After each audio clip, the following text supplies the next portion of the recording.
दोस्तों नमस्कार। कथरुआल political classes में आपका एक बार फिर से स्वागत है। दोस्तों आज हम बात करेंगे भारत में राजनीतिक दल यानी कि भारत में जो पॉलिटिकल पार्टीज़ हैं उनके बारे में हम जो है बातचीत करेंगे। ठीक है, इसके इस वीडियो में हम जो दो चीज़ों के ऊपर मेन डिस्कशन है हमारा, एक तो जो राजनीतिक दल हैं जिसके अंदर हम एक तो जो हमारे नेशनल पार्टीज़ हैं, ठीक है, नेशनल पार्टी जो हैं उनके बारे में बात करेंगे, और जो स्टेट पार्टी हैं उनके बारे में बात करें कि नेशनल पार्टी कितनी है और कौन कौन सी हैं।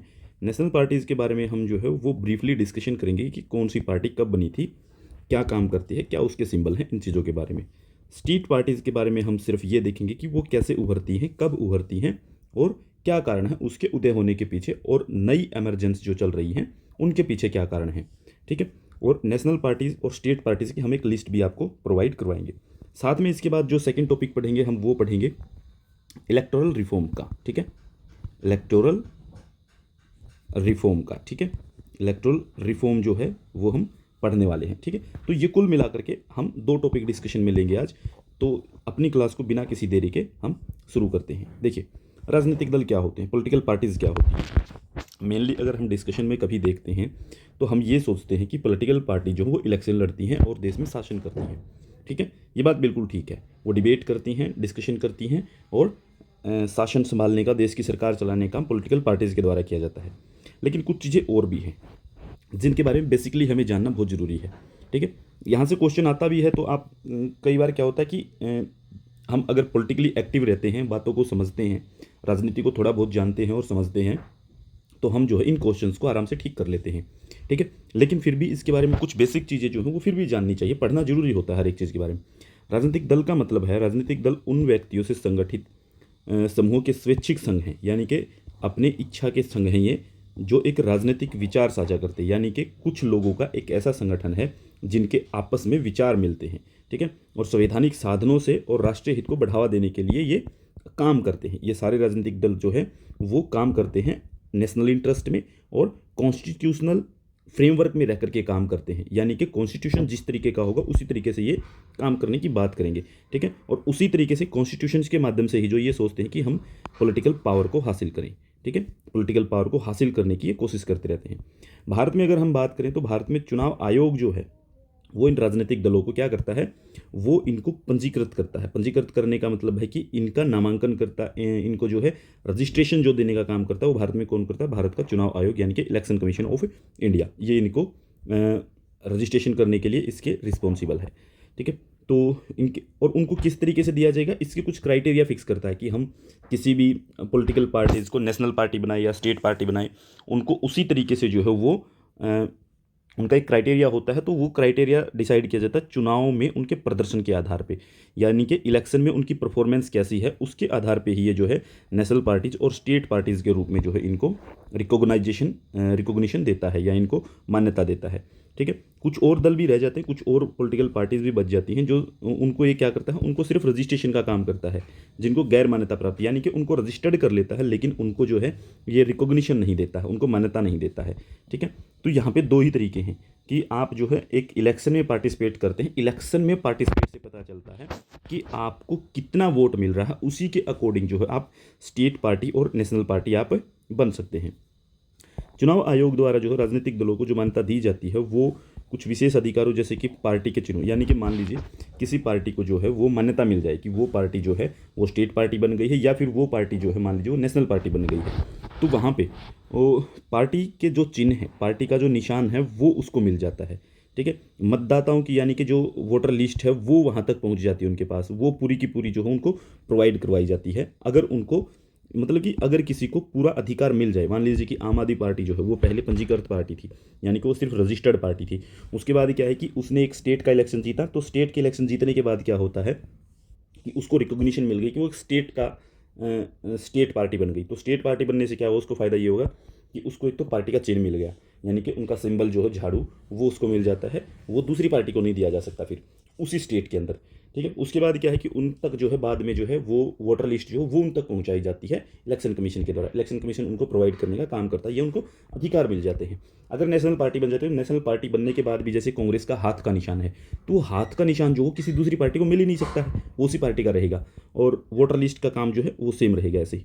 तो भारत में राष्ट्रीय पार्टी को पूरे देश में जो है उसके उपयोग के लिए विशेष रूप से रिजर्व कर दिया जाता है, यही बात जो हम बात कर रहे थे, ठीक है। और स्टेट में जो है राज्य दल को जो है उसके उपयोग के लिए रिजर्व कर दिया जाता है, वो जो उनको उनका जो सिंबल है वो जो दिया गया है, जो चुनाव चिन्ह दिया गया है वो जो, ठीक है। तो एक पंजीकृत गैर मान्यता प्राप्त पार्टी जो है वो मुक्त प्रतीकों की सूची में प्रतीक का चयन करती है, यानी कि मान लीजिए कोई रजिस्टर्ड पार्टी है, वो मान्यता प्राप्त नहीं है, ना वो स्टेट पार्टी बन पाई है, ना वो नेशनल पार्टी बन पाई है, तो उसको जो चुनाव चिन्ह मिलता है, उसको जो इलेक्शन का सिंबल मिलता है, वो चुनाव चिन्ह जो है वो उसके लिए चुनना पड़ता है उसको, कि आपको जो है ये 10 चुनाव चिन्ह इनमें से बताइए आपको कौन सा दिया जाए। उसके लिए रजिस्टर्ड नहीं होता है चुनाव चिन्ह का निशान, ठीक है, सिर्फ उसको देना पड़ता है। तो भारत में राष्ट्रीय राजनीतिक दल कौन से हैं? भारत में हम नेशनल पार्टीज़ की बात करते हैं, तो नेशनल पार्टीज़ के लिए कुछ शर्तें होती हैं जो पूरी करनी पड़ती हैं, वो ये हैं।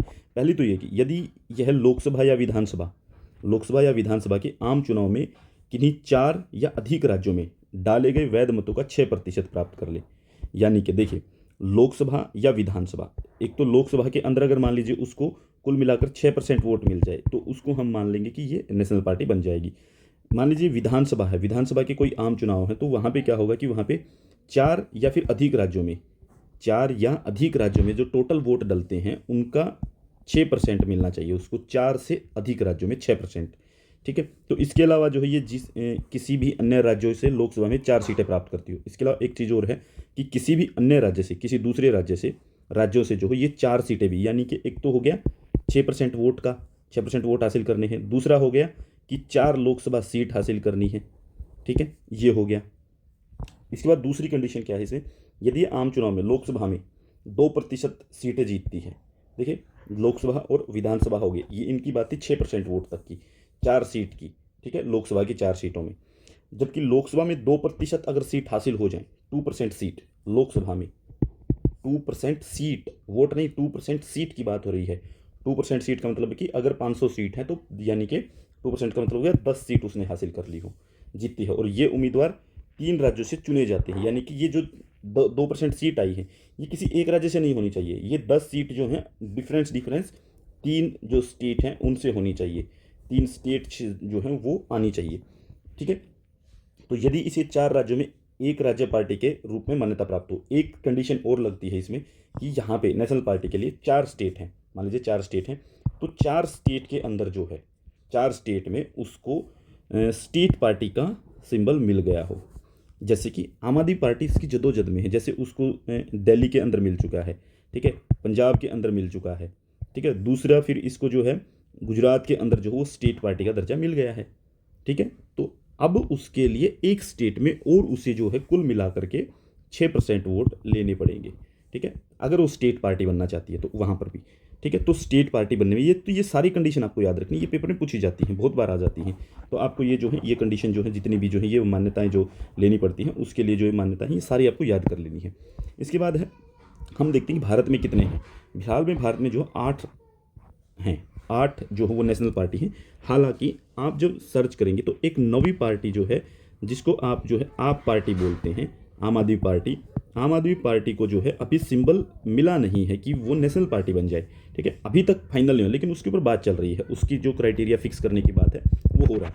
तो यानी कि ये अभी पेंडिंग में है, ठीक है, तो ये अभी पेंडिंग है इसका मामला, तो इसको जरूर एक दिन मिल जाएगा, कभी ना कभी घोषणा होने वाली है कि आम आदमी पार्टी को नेशनल पार्टी मान लिया गया है, ठीक है। तो अभी तक घोषणा नहीं हुई है, इलेक्शन कमीशन ने जो है इलेक्शन कमीशन ऑफ इंडिया जो है ECI जो है उसने अभी तक इसकी बात की घोषणा नहीं की है, ठीक है।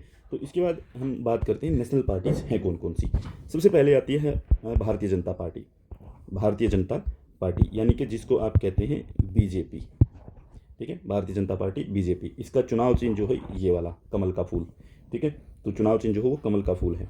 जो राष्ट्रीय स्वयंसेवक संघ है RSS जिसको आप कहते हैं RSS, ठीक है, RSS के मुद्दे पर जनता पार्टी के विभाजन के बाद में RSS ने इसकी स्थापना करवाई थी। जनता पार्टी का विभाजन हो गया था 6 अप्रैल 1980 को इस पार्टी की घोषणा हो गई थी। यानी कि BJP कब बनती है, BJP बनती है 6 अप्रैल 1980 को, ठीक है। तो बीजेपी 6 अप्रैल 1980 को बनती है, जब जनता पार्टी टूट गई थी। 1977 में जो है जनता पार्टी बनकर के आती है और सेंटर में गवर्नमेंट बनाती है। तो सेंटर में गवर्नमेंट बनने के बाद जो है उसके बहुत सारे धड़े टूट गए, जिसमें से एक धड़ा बनता है आरएसएस का, आरएसएस को बनाया जाता है, ठीक है। तो ये आरएसएस से बन करके बीजेपी बनती है, और बीजेपी इससे पहले क्या नाम था, वो था जनसंघ के नाम से। क्या नाम था? जनसंघ। पहले ये जनसंघ के रूप में काम करती थी भारत के अंदर, जो कि जनसंघ जो वो 1951 में श्यामा प्रसाद मुखर्जी ने बनाया था, ठीक है। तो एक इंडिपेंडेंट पॉलिटिकल पार्टी बन के आती है 6 अप्रैल 1980 को।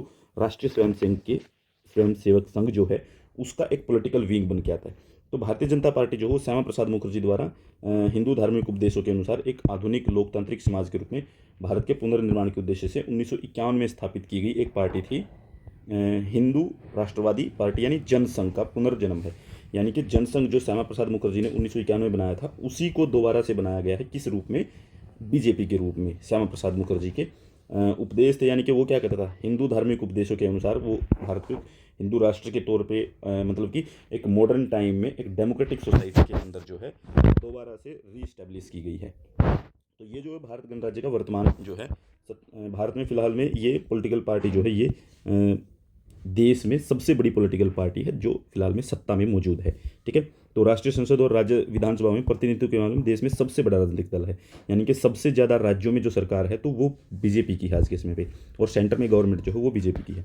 इसको एक दक्षिणपंथी पार्टी माना जाता है, ठीक है, दक्षिणपंथी पार्टी, जिसका आरएसएस से घनिष्ठ तौर पर मतलब कि एक रिलेशन है आरएसएस के साथ में, आइडियोलॉजिकल रिलेशन है और सांगठनिक यानी कि ऑर्गेनाइजेशनल रिलेशन है, ठीक है। चुनाव चिन्ह जो है वो कमल है, और पार्टी का जो नारा है party with A difference. Party का नारा क्या है? पार्टी विद ए डिफरेंस, ठीक है। तो पार्टी की स्थापना जो है वो अटल बिहारी वाजपेयी और लाल कृष्ण आडवाणी, ये जो है ये मुख्य संस्थापक सदस्य थे इसके, ठीक है। अटल बिहारी वाजपेयी और लाल कृष्ण आडवाणी जो है वो इसके मुख्य संस्थापक सदस्य रहे। तो भाजपा की आधिकारिक विचारधारा की अगर हम बात करें तो 1965 में जो है दीनदयाल उपाध्याय द्वारा तैयार की गई एकात्मक मानववाद यानी कि इंटीग्रल ह्यूमनिज्म को अपना करके इसकी जो है वो ऑफिशियल, अगर हम बात करें ऑफिशियल आइडियोलॉजी क्या है, वो दीनदयाल उपाध्याय द्वारा तैयार की गई। 1965 में दीनदयाल उपाध्याय ने एक कॉन्सेप्ट दिया था इंटीग्रल ह्यूमनिज्म का। उस इंटीग्रल ह्यूमनिज्म को फॉलो करते हुए जो है ये काम करती है, और इसने जो है इंटीग्रल ह्यूमनिज्म को जो है 1985 में जो है वो अपनाया था। 1985 में जो है इस पार्टी ने ह्यूमनिज्म को, इंटीग्रल ह्यूमनिज्म को जो है वो अपनाया था, अपने मैनिफेस्टो में शामिल कर दिया था। तो पार्टी जो हिंदू राष्ट्रवादी सिद्धांतों पर आधारित है, ठीक है, हिंदू राष्ट्रवादी और केंद्रित विदेश नीति की, ठीक है, और साथ में हिंदुत्व और सामाजिक रूढ़िवादिता यानी कि ये कंजर्वेटिव सोसाइटी के तरफ बात करते हैं, उसकी वकालत करते हैं, ठीक है। इसके बाद भाजपा ने जो है 2014 में और 2019 में लगातार 2 लोकसभा चुनाव, आम चुनाव के अंदर जो है वो जीत हासिल की, और नरेंद्र मोदी जो हैं वो इस समय पे भारत के प्रधानमंत्री के रूप में कार्यरत हैं, जो इन्हीं को जो है लीडरशिप में काम करते हैं, ठीक है। तो भारतीय जो इंडियन नेशनल कांग्रेस है, इंडियन नेशनल कांग्रेस के बाहर जो है नरेंद्र मोदी जो हैं वो पहले प्रधानमंत्री हैं जिन्होंने पूर्ण बहुमत के साथ लगातार 2 बार कार्यकाल पूरा किया है, ठीक है। 2 बार जो हो कार्यकाल पूरा करने की तरफ बढ़ रहे हैं, पूरा नहीं हुआ, दूसरा कार्यकाल चल रहा है उनका, ठीक है। तो 2014 में और 2019 में जो है वो पहले ऐसे गैर कांग्रेसी प्रधानमंत्री हैं जिन्होंने पूर्ण बहुमत हासिल किया है, ठीक है। इससे पहले जो अगर हम बात करें कि गैर कांग्रेसी प्रधानमंत्री कौन बना था, तो वो जैसे पूरे 5 साल करने वाला, तो वो अटल बिहारी वाजपेयी थे जिन्होंने पूरे 5 साल जो हो कार्यकाल किया था गैर कांग्रेसी तौर पे, ठीक है। वैसे अगर हम बात करें कि गैर कांग्रेसी प्रधानमंत्री कौन बना था सबसे पहले, तो वो बने थे 1977 में मोरारजी देसाई, ठीक है, ये आपको याद रख लेनी है सारी चीज़ें। इसके बाद हमारे पास दूसरा जो राजनीतिक दल है वो आता है कांग्रेस। दूसरा सबसे बड़ा राजनीतिक दल है भारत का आज के समय पे, लेकिन भारत का सबसे पुराना भी है। तो ये पार्टी जो है ये भारतीय जनता पार्टी के साथ भारत के 2 प्रमुख राजनीतिक दलों में से एक है, यानी कि भारत में 2 सबसे प्रमुख दल हैं। तो उसमें एक बीजेपी है, दूसरा जो है वो कांग्रेस है, इंडियन नेशनल कांग्रेस, ठीक है, आईएनसी बोलते हैं इसको। 1885 में जो है इसको बनाया गया था। एशिया और अफ्रीका में जो है वो ब्रिटिश साम्राज्य जो उस समय पे 1885 में भारत में जो है कौन था, ब्रिटिश सत्ता थी, तो उस समय पे इसको बनाया गया था, ठीक है। तो यहीं से जो है भारत का जो है वो नेशनल मूवमेंट शुरू होता है। इंडियन नेशनल मूवमेंट जो है उसकी शुरुआत होती है कहाँ से? 1885 से, जब कांग्रेस बनती है उस समय थे। तो महात्मा गांधी जो है भारतीय राष्ट्रीय कांग्रेस के प्रमुख नेता थे उस समय पे, ठीक है। देखो 1885 में नहीं थे, लेकिन 1917 में जब उन्होंने शुरुआत की तो उसके बाद से लेकर 1947 तक जो है कांग्रेस को जो है वो लीडरशिप देने वाले, एज ए सोशल मूवमेंट के तौर पे काम करने वाले जो हैं वो महात्मा गांधी जी सामने आते।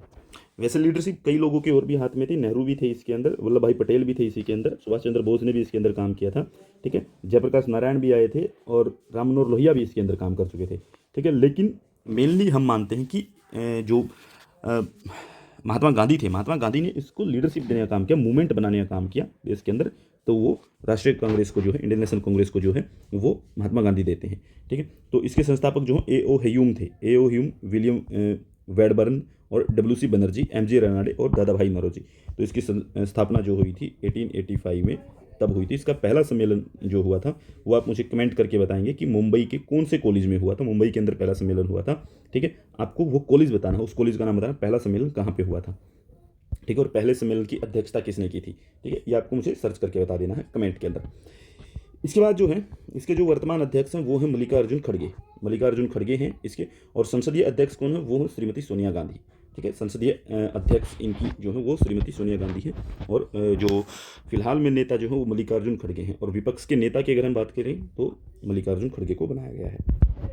इसके बाद पार्टी की सामाजिक नीति जो है वो सर्वोदय, जो अगर हम बात करें कि इसकी सोशल पॉलिसी क्या है, तो वो है गांधी जी का जो सिद्धांत है, सर्वोदय का जो सिद्धांत है, उसको ये फॉलो करते हैं, ठीक है। और यानी कि इसका मतलब ये है कि समाज के डिफरेंस जितनी भी क्लासेज हैं सबको, सबकी डेवलपमेंट के अंदर लेकर चलने की बात करते हैं। सामाजिक और आर्थिक मुद्दों पर जो ये अगर बात करें तो ये जो है बीजेपी जिस तरीके से आपको हिंदुत्व की विचारधारा फॉलो करते दिखाई देती है, हिंदू नेशंस का कॉन्सेप्ट लेकर चलती है, वैसे ये उससे अलग डिफरेंस वे में चलती है। और ये जो है सेकुलर सोसाइटी की बात करती है, जिसके अंदर ये कहते हैं कि स्वतंत्रता, सामाजिक न्याय, समानता, राज्य के कल्याण की वकालत करती है। यानी कि ये बात करती है कि लिबर्टी, सोशल जस्टिस, इक्वेलिटी और वेलफेयर स्टेट, इसकी बात करती है।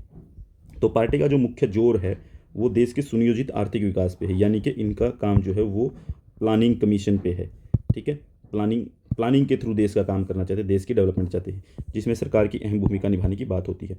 तो पार्टी का जो रंग है, प्रतीक है, जो तिरंगा भारतीय ध्वज, अगर हम बात करें इसके प्रतीक की तो तिरंगा भारतीय ध्वज, ठीक है। और उसके केंद्र में सामने हथेली के साथ दाहिने हाथ का निशान, यानी कि आपको ये भी याद रखना दाहिने हाथ का निशान होगा, इसका दाहिने हाथ का निशान है, लेफ्ट हैंड नहीं है, ये भी बात ध्यान रखनी, लेफ्ट है राइट है इस तरीके से कई बार पूछा जा सकता है, तो फिर भी उसके दाहिने हाथ का निशान है तिरंगे झंडे के बीच में, ठीक है। तो स्वतंत्र भारत में अधिकतम लगभग भारत जब आज़ाद हुआ तो उसके बाद लगभग 55 साल तक इस पार्टी ने शासन किया भारत में, ठीक है। तो भारतीय राजनीतिक परिदृश्य, इसका आधिपत्य जो खत्म होता है वो होता है 2014 में।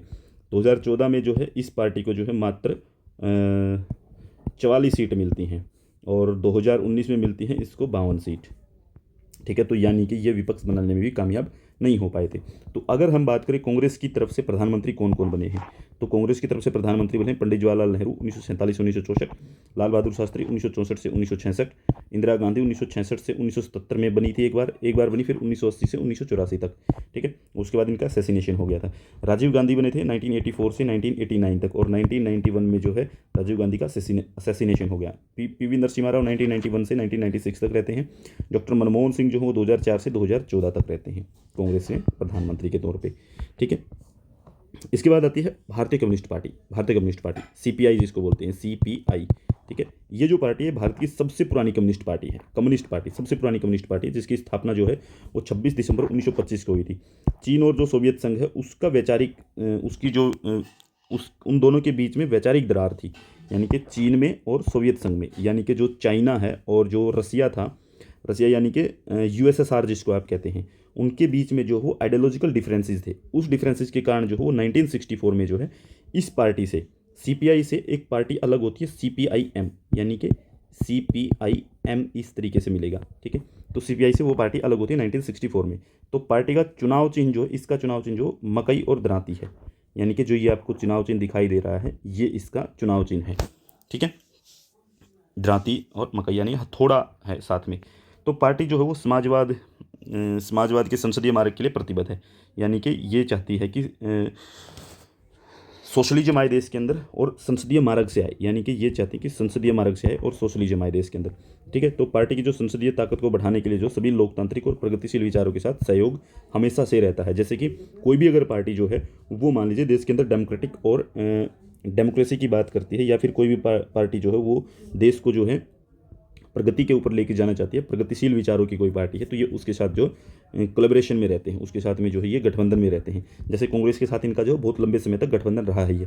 तो पार्टी की स्थापना जो है एस.वी. घाटे, हसरत मोहानी और एम सिंगारावल्लू इन लोगों ने की थी। ठीक है, इसकी पार्टी की स्थापना 2019 में जो भारतीय निर्वाचन आयोग ने जो है कम्युनिस्ट पार्टी से सीपीआई से जो है एक कारण पूछा है कि उसको राष्ट्रीय पार्टी का दर्जा क्यों दिया जाए।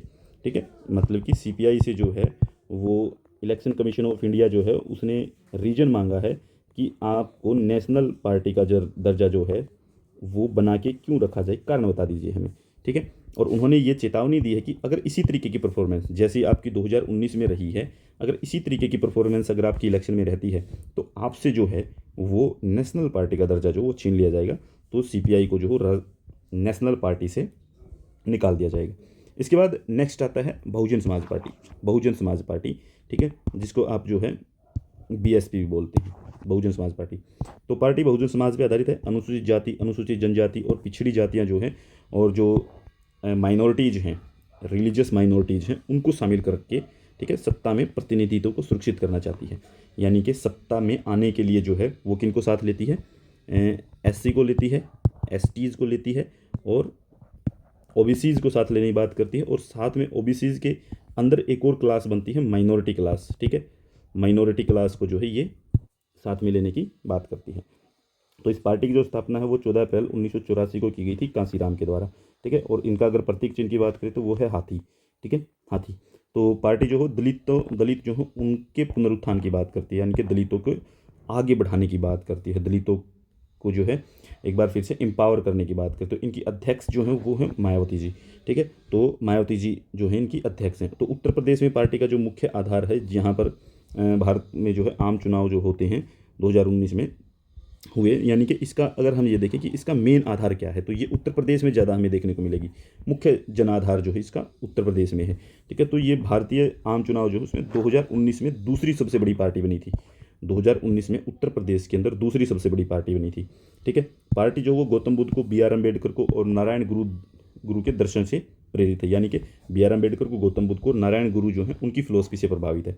इनकी विचारधारा जो वो सामाजिक परिवर्तन, बहुजन समाज की इकोनॉमिक इमेंसिपेशन की बात करते हैं ये। ठीक है, किसके, बहुजन समाज और सामाजिक परिवर्तन के लिए। ठीक है, इससे आगे चलती है एनसीपी। एनसीपी शरद पवार की पार्टी, एनसीपी। ठीक है, जो महाराष्ट्र में मुख्यतः काम करती है। एनसीपी जो भारतीय राष्ट्रीय कांग्रेस के विभाजन से, यानी कि इंडियन नेशनल कांग्रेस से अलग होकर के 1999 में एक पार्टी स्थापित की गई थी।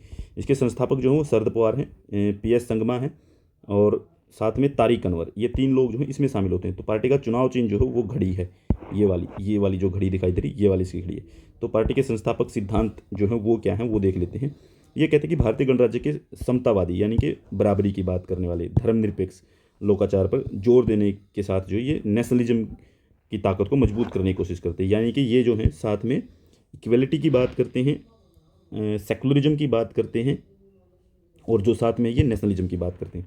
फिर जैसे जो फेडरलिज्म है, फेडरलिज्म को मजबूत बनाकर देश की एकता अखंडता को बनाए रखने की बात करते हैं।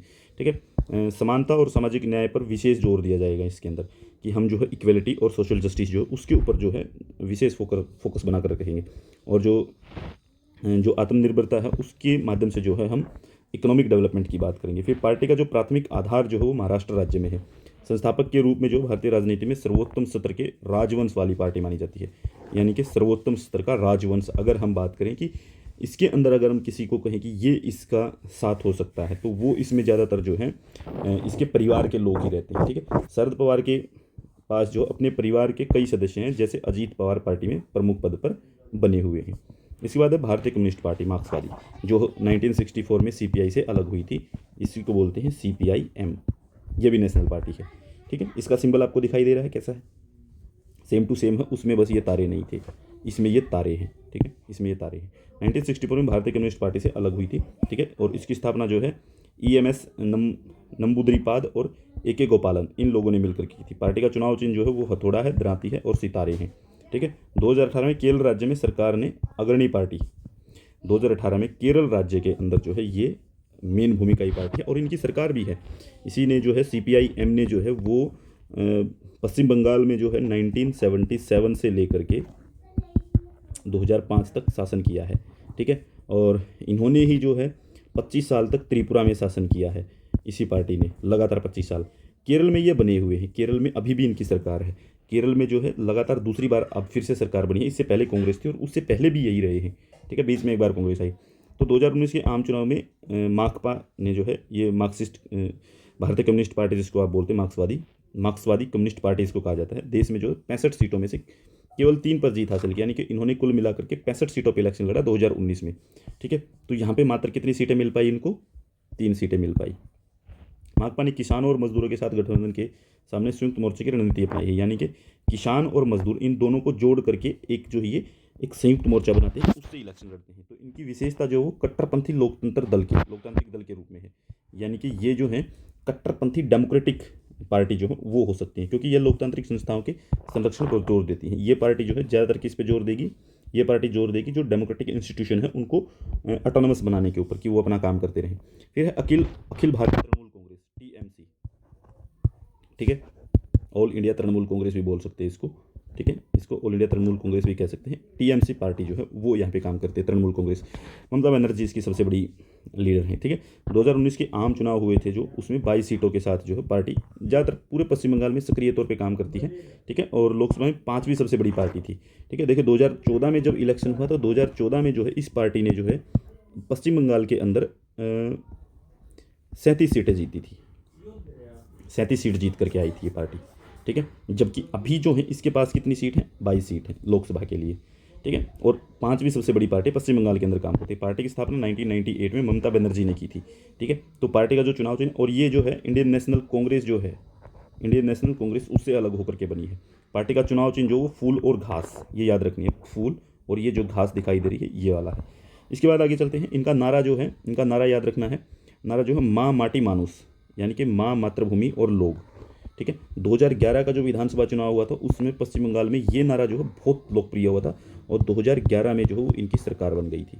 ठीक है। यानी कि इनकी सरकार कब कब बनती है? 2005 में बनी है, 2011 में बनी है, 2011 में एक बार बनी थी। उसके बाद इनकी सरकार जो है 2016 में बनती है और 2021 में एक बार फिर से जो है ये सरकार बनाते हैं। तो 3 बार लगातार सरकार बनी, 11, 16 और 21, लगातार तीसरी बार ये सत्ता में आई है।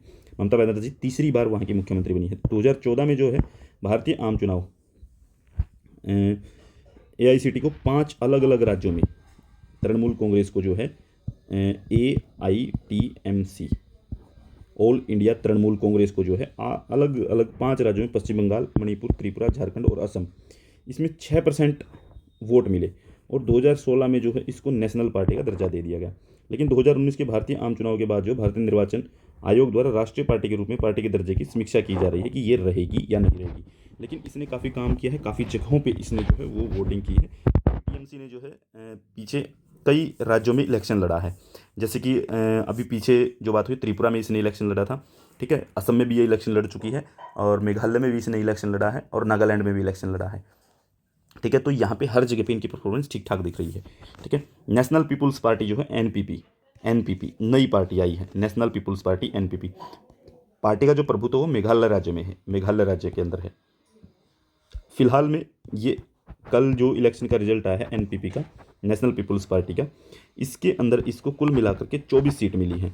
ठीक है। और ये प्लस बीजेपी की 5 या 6 सीट आई हैं, तो उनको मिलाकर के जो है ये सरकार बना सकते हैं। 30+ करनी पड़ेंगी इनको, 31 सीट करनी है। तो हो सकता है कि ये दोनों मिलकर के सरकार बनाए वहाँ पे, हालांकि इन्होंने पिछली बार सरकार बनाई थी। तो इस पार्टी की जो स्थापना है PS संगमा राष्ट्रीय कांग्रेस पार्टी से, यानी कि इंडियन नेशनल कांग्रेस से अलग होने के बाद की थी। इंडियन नेशनल कांग्रेस से अलग होकर के मेघालय में इन्होंने अपनी पार्टी बताई है NPP। 6 जनवरी 2003 को जो पार्टी की स्थापना की गई थी और पार्टी का जो चुनाव चिन्ह है वो पुस्तक है, क्योंकि उनका मानना है कि केवल साक्षरता और शिक्षा ही समाज के कमजोर वर्गों को सशक्त बना सकती है। तो ये कहते हैं कि साक्षरता और शिक्षा, वो जो कमजोर वर्ग हैं वो उनको कैपेबल बना सकती हैं, उनको सशक्त बना सकती है। तो नेशनल पीपुल्स पार्टी को जो भारतीय निर्वाचन आयोग ने जो है पूर्वी राष्ट्रीय पार्टी के रूप में मान्यता दी, ठीक है।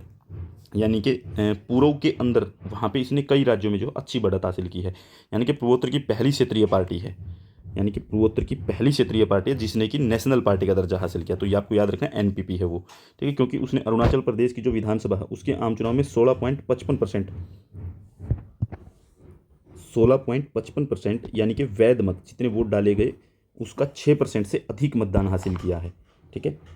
इसके अलावा विधानसभा में जो है वो 5 सीटें भी जीती हैं इसने, इसलिए 7 जनवरी 2019 को जो है इसको नेशनल पार्टी का दर्जा दे दिया गया है, ठीक है। इसके अलावा एक पार्टी और रहती है हमारे, जो आम आदमी पार्टी रहती है, वो बाद में करवाऊंगा, ठीक है। आप पार्टी जिसको आप बोलते हैं, ठीक है, अरविंद केजरीवाल जिसके अध्यक्ष सुप्रीमो हैं, वो पार्टी के ऊपर भी बात करें, झाड़ू का निशान है उनका, बाद में बात करते हैं। अभी चल रहे हैं हम आगे भारत में राज्य राजनीतिक दल, यानी कि हम स्टेट पार्टीज़ की अब बात करेंगे। तो भारत में एक राज्य में जो है राज्य पार्टी के रूप में पहचानी जाने वाली पार्टी को जो हो कई ये शर्तें होनी चाहिए उसके पास। अगर कोई एक राज्य पार्टी बनती है तो उसके पास ये शर्तें होनी चाहिए। देखिए, यदि वह संबंधित राज्य की विधानसभा यानी कि जिस राज्य में है वो उस विधानसभा के आम चुनाव में राज्य में डाले गए टोटल वोट का 6% हासिल करती है, ठीक है, यानी कि उसने 6% वोट हासिल किए किसी भी अपनी राज्य में 6% वोट हासिल किए। इसके अलावा ये संबंधित राज्य की विधानसभा में 2 सीटें हासिल करती है। विधानसभा में 2 सीटें भी लेनी पड़ेंगी, सिर्फ 6% वोट नहीं, 2 सीटें भी लेनी पड़ेंगी। या फिर इसके अलावा दूसरी कंडीशन क्या है, यदि उसे संबंधित राज्य से लोकसभा के आम चुनाव में, यानी कि संबंधित राज्य के अंदर जिस राज्य में है वो उस राज्य के लोकसभा चुनाव में डाले गए वोट का 6% प्राप्त होता है, यानी कि डाले गए वोट का 6% लोकसभा के चुनाव में उस राज्य के अंदर, ठीक है। इसके अलावा यह संबंधित राज्य से लोकसभा में 1 सीट भी जीतती हो।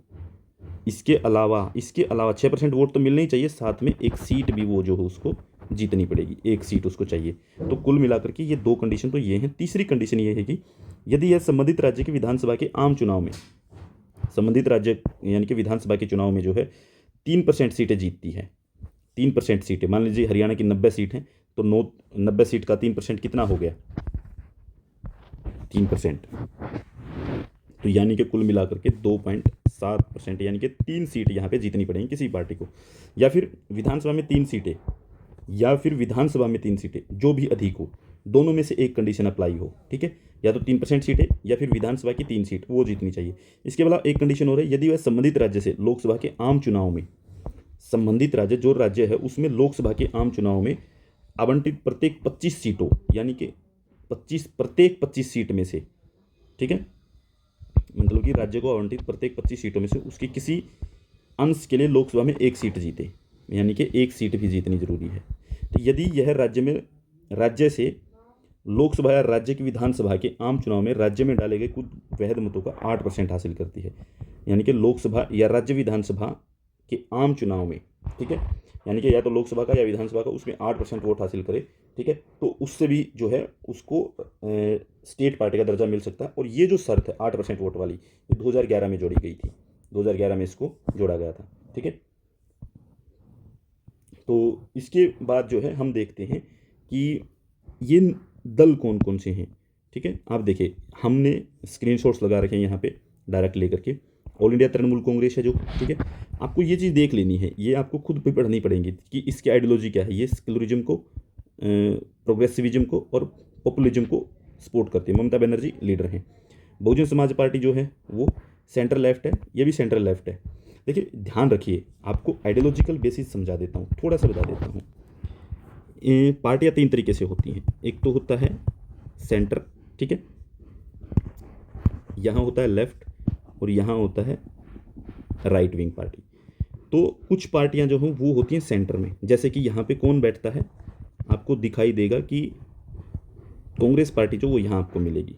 लेफ्ट वाली पार्टियाँ जो हैं जिसके अंदर CPIM, CPI और CPI-ML, ये जो पार्टियां हैं आपको यहाँ पे दिखाई देंगी।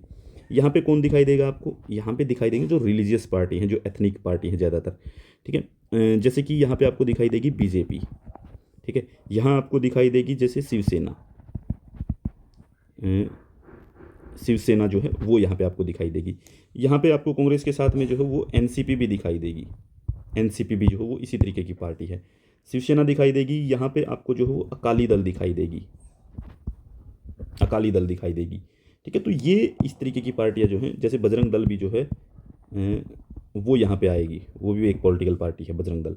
साथ में जो है यहाँ पे एक और पार्टी आती है हिंदू महासभा, हिंदू महासभा।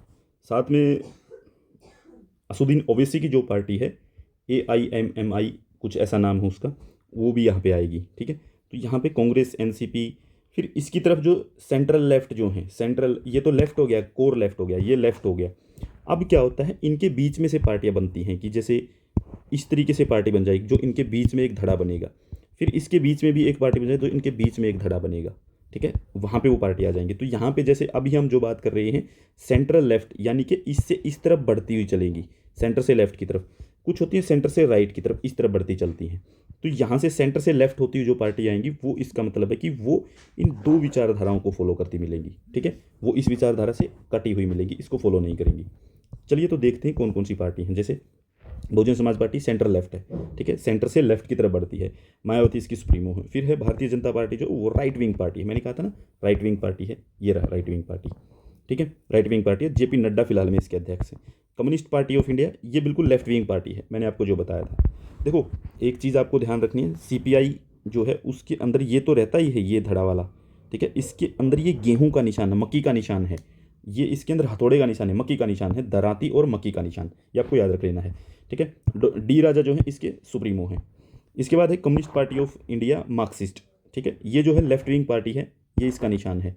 ठीक है, इसको देख लेना है। और सीताराम येचुरी जो हैं वो इसके सुप्रीमो हैं। ठीक है, इनकी डेट भी दे रखी है, कौन सी पार्टी कब बनती है। ठीक है, ये सारी पार्टी की डेट दे रखी हैं।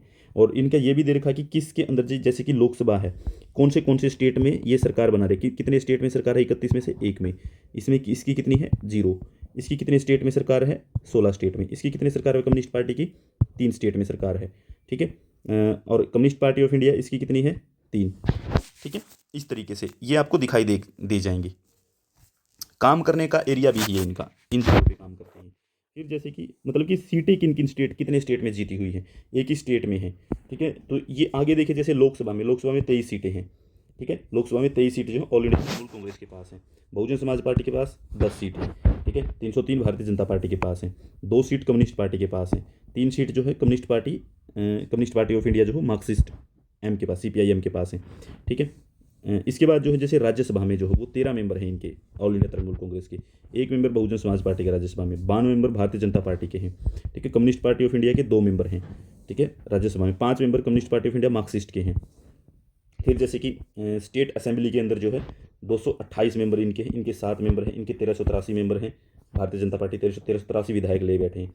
21 जो कम्युनिस्ट पार्टी ऑफ इंडिया के हैं, और 85 जो है वो communist Party of India Marxist के हैं।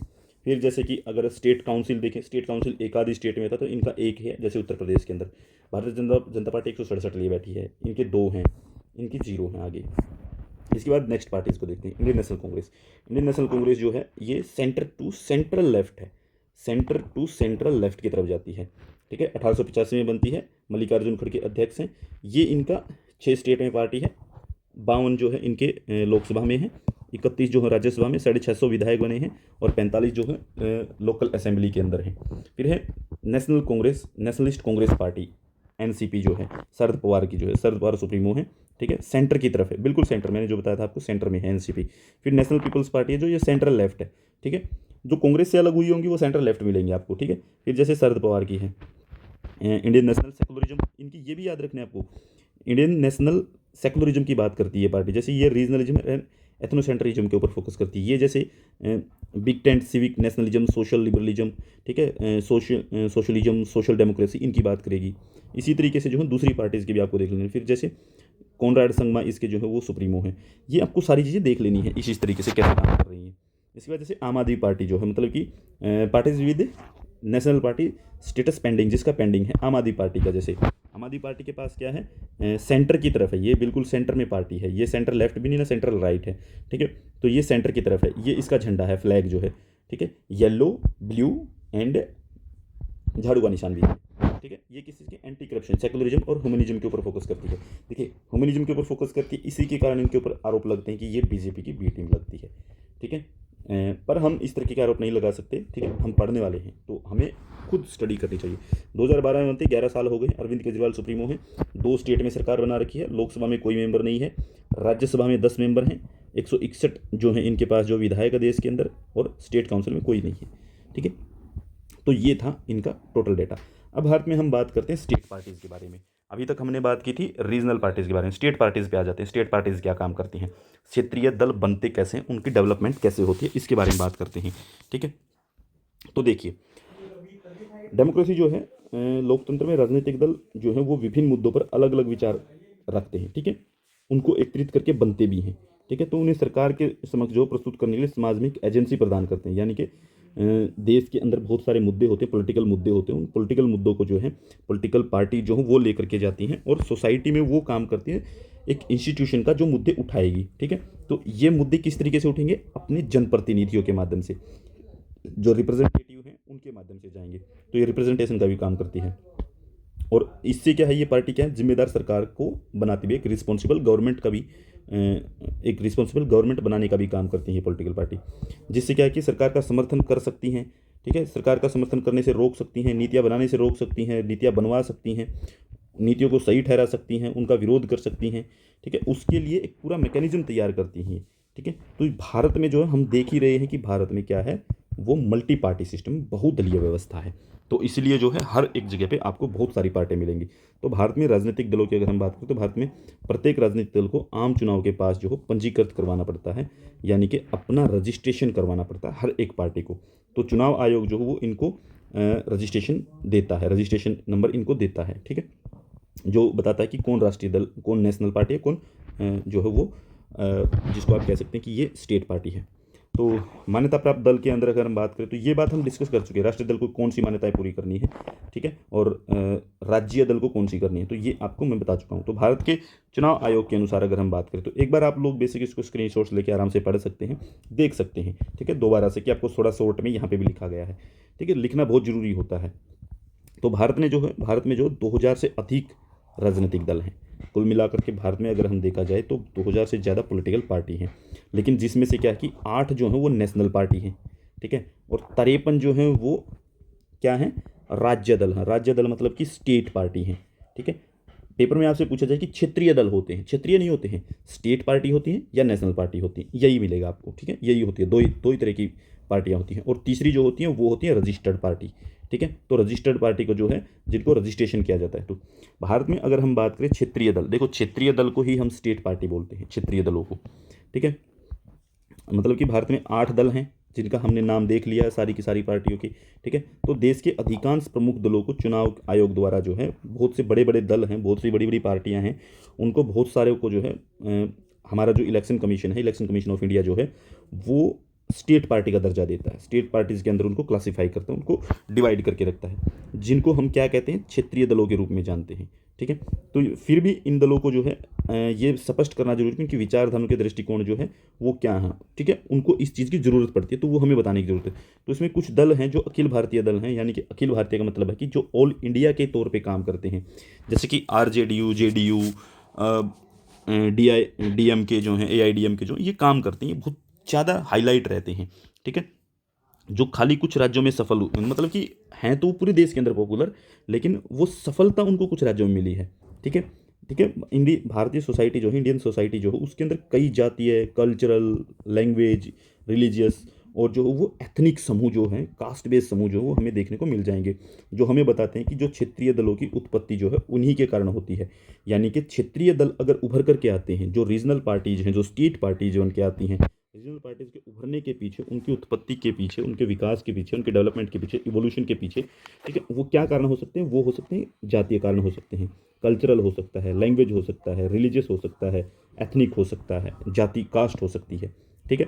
तो इसमें जो क्षेत्रीय दल जो है वो पहचान की राजनीति को बहुत फोकस करते हैं, ठीक है, पहचान के लिए बात करते हैं, वो स्टेट के दर्जे की बात करते हैं, ऑटोनॉमी की बात करते हैं, डेवलपमेंट की बात करते हैं, इन मुद्दों को लेकर के ये उभरते हैं। देखिए, इनके कारण उभरते हैं, इनके मुद्दे ये भी हो सकते हैं, पहचान को लेकर के, राज्य का दर्जा लेना है उसके लिए, स्वायत्तता लेनी है उसके लिए, डेवलपमेंट करनी है उसके लिए। तो ये जो सब्जेक्ट हैं, ये जो विषय हैं जितने भी, इनको लेकर के वो उभर करके आते हैं। ठीक है, अगर हम बात करें स्वायत्ता की, स्वायत्ता में क्या होता है कि स्वायत्ता में राज्यों को अधिक शक्तियों की मांग की जाती है। जैसे कि हम जो है यहाँ पे अगर बात करें कि जैसे टीडीपी पार्टी है, टीडीपी पार्टी है, तेलुगु देशम पार्टी, ये आंध्र प्रदेश में काम करती है। ये क्या कहती है कि हमें स्पेशल स्टेटस चाहिए। तो ये किस चीज़ की स्पेशल शक्तियाँ मांग रही है, पावर मांग रही है। जैसे जम्मू कश्मीर और में जो है वो राष्ट्रीय सम्मेलन करवाया गया था इसी चीज़ को लेकर के। जम्मू और कश्मीर में एक जो है नेशनल कॉन्फ्रेंस हुई थी इसी चीज़ को लेकर के, स्वायत्ता को लेकर के।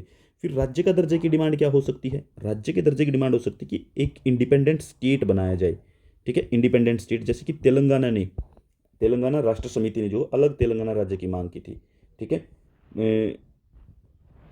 इसको आप क्या कह सकते हैं, मतलब कि तेलंगाना राष्ट्र समिति नाम से एक पॉलिटिकल पार्टी है जिसने अलग स्टेट की डिमांड की थी। ठीक है, टीआरएस बोलते हैं उसको, टीआरएस पार्टी है वहाँ पे, तेलंगाना राष्ट्र समिति इसको बोलते हैं। तेलंगाना राष्ट्र समिति टीआरएस पार्टी है जो वो काम करती है वहाँ पे। उसने जो है अलग स्टेट बनवाया, 2014 में तेलंगाना को स्टेट बना दिया गया था, जून 2014 में। पहचान में अगर हम बात करें कि पहचान किस तरीके की, किस तरीके का मुद्दा है पहचान में बात होती है कि कोई कल्चरल समूह हो सकता है जो अपने अधिकारों की मान्यता के लिए लड़ रहे हैं। ठीक है, जैसे महाराष्ट्र में शिवसेना है। ठीक है, या दलितों की पहचान के लिए लड़ने वाली डीएमके है। डीएमके जो तमिलनाडु में काम करती है, डीएमके जो है वो क्या काम करती है? दलितों की पहचान के लिए। ठीक है, इसलिए वो हमेशा सत्ता में भी रहते हैं, एआईडीएमके और डीएमके।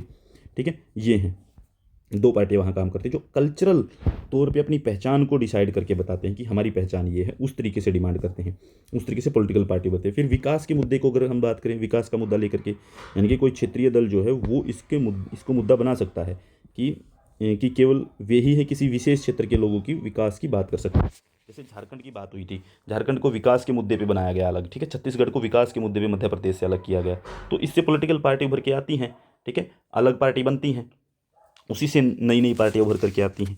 ठीक है, तो कभी कभी क्या है कि क्षेत्रीय दल जो है वो चुनावी फायदे के लिए जो है इन्हीं चीज़ों को, सांस्कृतिक विशिष्टताओं को जो है अपना आधार बना लेते हैं अपनी लड़ाई का।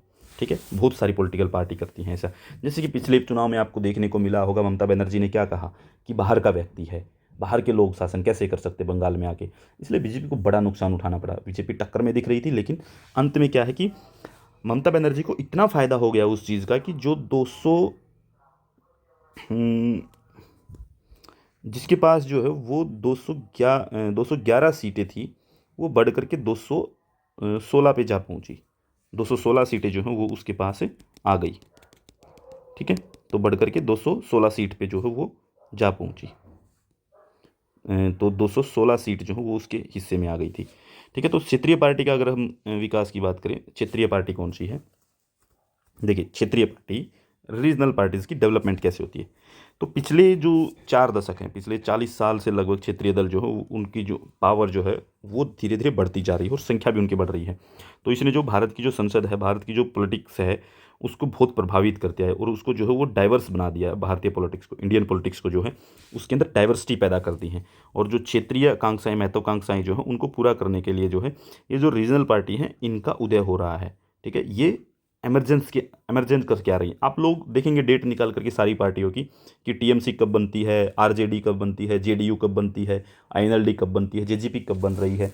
रीजनल पार्टियों की सारी डेट निकालिए। बीजेयू कब बनती है, ठीक है, बीजेडी, बीजू जनता दल जो जिसे आप कहते हैं, समाजवादी पार्टी कब बनती है, बहुजन समाज पार्टी कब बनती है, सभी की आप डेट देखेंगे। डीएमके, एआईडीएमके, इनकी डेट देखेंगे तो आपको 1970s के बाद की डेट मिलेगी, बहुत सारी पॉलिटिकल पार्टीज़ की। ठीक है, तो यहाँ पे होता क्या है कि कोई भी राष्ट्रीय दल जो अपने, इनका प्रभाव देखिए, प्रभाव कितना हो गया कि इनका प्रभाव इतना हो गया है कि लोकसभा में कोई भी पार्टी जो है वो अपने दम पर सरकार नहीं बना पा रही है, सेंटर में गवर्नमेंट। तो इसी के कारण जो गठबंधन की राजनीति शुरू होती है रीजनल पार्टीज़ के उभरने से। तो क्षेत्रीय दलों ने जो 1989 से जो गठबंधन राजनीति में बड़ी भूमिका निभाई है। 1989 से लेकर के 2014 तक जो है जो फेज चला है, ये जो 25 साल हैं, इन 25 सालों के अंदर जो है बड़ा खेल किया है रीजनल पार्टीज़ ने। ठीक है, सरकार अपना बहुमत हासिल करने में विफल रही है। इसके बाद जो है ये क्षेत्रीय राजनीतिक दलों के कारण, जो रीजनल पार्टीज हैं उनके कारण जो है पार्टी प्रणाली जो हमारी पार्टी प्रणाली जो है वो संघीयकृत किया गया है, यानी कि फ़ायदा भी हुआ है हमने जो है पॉलिटिकल पार्टीज ने फ़ायदा भी किया है बहुत सारा, ठीक है। फ़ायदा ये हुआ है कि हम जो है संघीयकृत हो गए, यानी कि फेडरल स्ट्रक्चर मजबूत हुआ है, ठीक है। केंद्र की जो समस्याएं हैं उनका समाधान करने के लिए शुरू किया गया, केंद्र ने समस्याओं का समाधान किया, रीजनल आवाज़ उठनी शुरू हुई है, आवाज़ के माध्यम से उनकी आकांक्षाएं जो दबा दी जाती थी वो अब उठना शुरू हो गई हैं। दलीय प्रणाली की विकसित होने से क्या है कि जो स्ट्रक्चरल सिस्टम है हमारा, मतलब कि सॉरी, जो फेडरल सिस्टम है उसकी जो है वो कोऑपरेटिव हो गया है, कोऑपरेटिव बनता चला गया है इनके कारण। फिर भारतीय पार्टी प्रणाली के, यानी कि इंडियन पॉलिटिकल सिस्टम के बारे में हम क्या करते हैं, Indian political parties, Indian party system के क्या क्या हम ये देखते हैं कि कब कौन सी पार्टी कब कैसे उभरी है, उन चीज़ों को देखते हैं, कब कौन सी पार्टी कैसे उभर के आई है, किस समय पे क्या स्थिति रही है। तो 1952 से 1964 में जो है क्या रहता है, राष्ट्रीय सहमति का युग था, यानी कि नेशनल कंसेंसस का युग था। तो उसमें क्या है कि नेहरू युग के नाम से मशहूर है। 1952 से 1964 तक 3 इलेक्शन होते हैं, तीनों इलेक्शन में कांग्रेस पार्टी जो है वो जीतती है। कांग्रेस पार्टी जो प्रमुख पार्टी बन के रहती है, क्योंकि यहाँ पे क्या होता है कि एक ही पार्टी प्रणाली चलती है। रजनी कोठारी ने जो है इसको कांग्रेस सिस्टम कहा है कि 1967 तक जो पार्टियां चलती हैं वहाँ तक कांग्रेस सिस्टम रहता है, क्योंकि एक ही छतरी के नीचे कांग्रेस पार्टी एक ही ऐसी पार्टी थी जो एक बड़ा अम्ब्रेला पार्टी थी। यहाँ पे क्या है कि सभी समुदायों को, सभी के इंटरेस्ट को, सभी विचारधाराओं को, उन सभी को जगह मिल जाती थी, यहीं पे उसको शामिल कर लेते थे। कई छोटे दल जो कांग्रेस के जो है वो उस समय पे भी थे, कांग्रेस के खिलाफ थे कुछ कई छोटे दल, लेकिन वो जो है मुख्य धारा में नहीं आ पा रहे थे, ठीक है। जिसके जो है मुख्य धारा में ना आने के कारण जो वो सिर्फ प्रेशर ग्रुप की तरह काम कर पा रहे थे। तो ये था उस समय पे। तो नेहरू के समय पे जो है एक ही पार्टी थी जो स्टेट में भी सरकार बना रही थी और जो है सेंटर में भी गवर्नमेंट बन रही थी। तो सेंटर में भी कांग्रेस थी, स्टेट में भी जो है वो कांग्रेस बनती थी। तो ये एक युग था उस समय का। फिर 1964 से 1977 एक असहज संक्रमण होता है। 1964 से 1977 में जो है एक थोड़ा सा डिफरेंस आता है चीज़ों में। जवाहरलाल नेहरू की डेथ हो गई थी, 1967 में इलेक्शन हुए, कांग्रेस सिस्टम टूटता है, कांग्रेस सिस्टम को जो है चुनौती मिलती है, और जो 8 राज्य हैं, 8 राज्यों में बहुमत हासिल करने में जो है कांग्रेस विफल हो जाती है। यानी कि 8 राज्यों में जो है वो नॉन कांग्रेस गवर्नमेंट बनती है 8 राज्यों में। तो लोकसभा में उसका जो बहुमत है, लोकसभा में भी उसका परसेंटेज घट जाता है सीटों का, वो 54% सीटें जीत पाती है लोकसभा में भी 1967 में, ठीक है। तो पूरे देश में जो क्षेत्रीय दलों का उदय होना शुरू हो जाता है, रीजनल पार्टी जो हैं पूरे देश में वो उभरना शुरू हो गई। तो कांग्रेस ने यहाँ पे ये भी देखा कि कांग्रेस पार्टी जो है वो यहाँ पे उसका प्रदर्शन जो वो निराशाजनक था। कांग्रेस ने जो है वो शक्ति संघर्ष की एक श्रृंखला को जन्म दे दिया, यानी कि यहाँ पे जो है पावर की पॉलिटिक्स, पावर पॉलिटिक्स को जो है वो जन्म दे दिया। किस कारण से कि उसकी टेक्निकली फॉल्ट आ गए थे वहाँ पे, ठीक है, कुछ निराशाजनक प्रदर्शन हो गया, वो सब चीज़ें। अंततः क्या होता है, 1969 में पार्टी का विभाजन हो गया, 1969 में पार्टी का विभाजन हो गया और 2 पार्टियां बन गई कांग्रेस से निकल गई। इंदिरा का वर्चस्व जो हो पार्टी में अलग दिखाई देता है, ठीक है।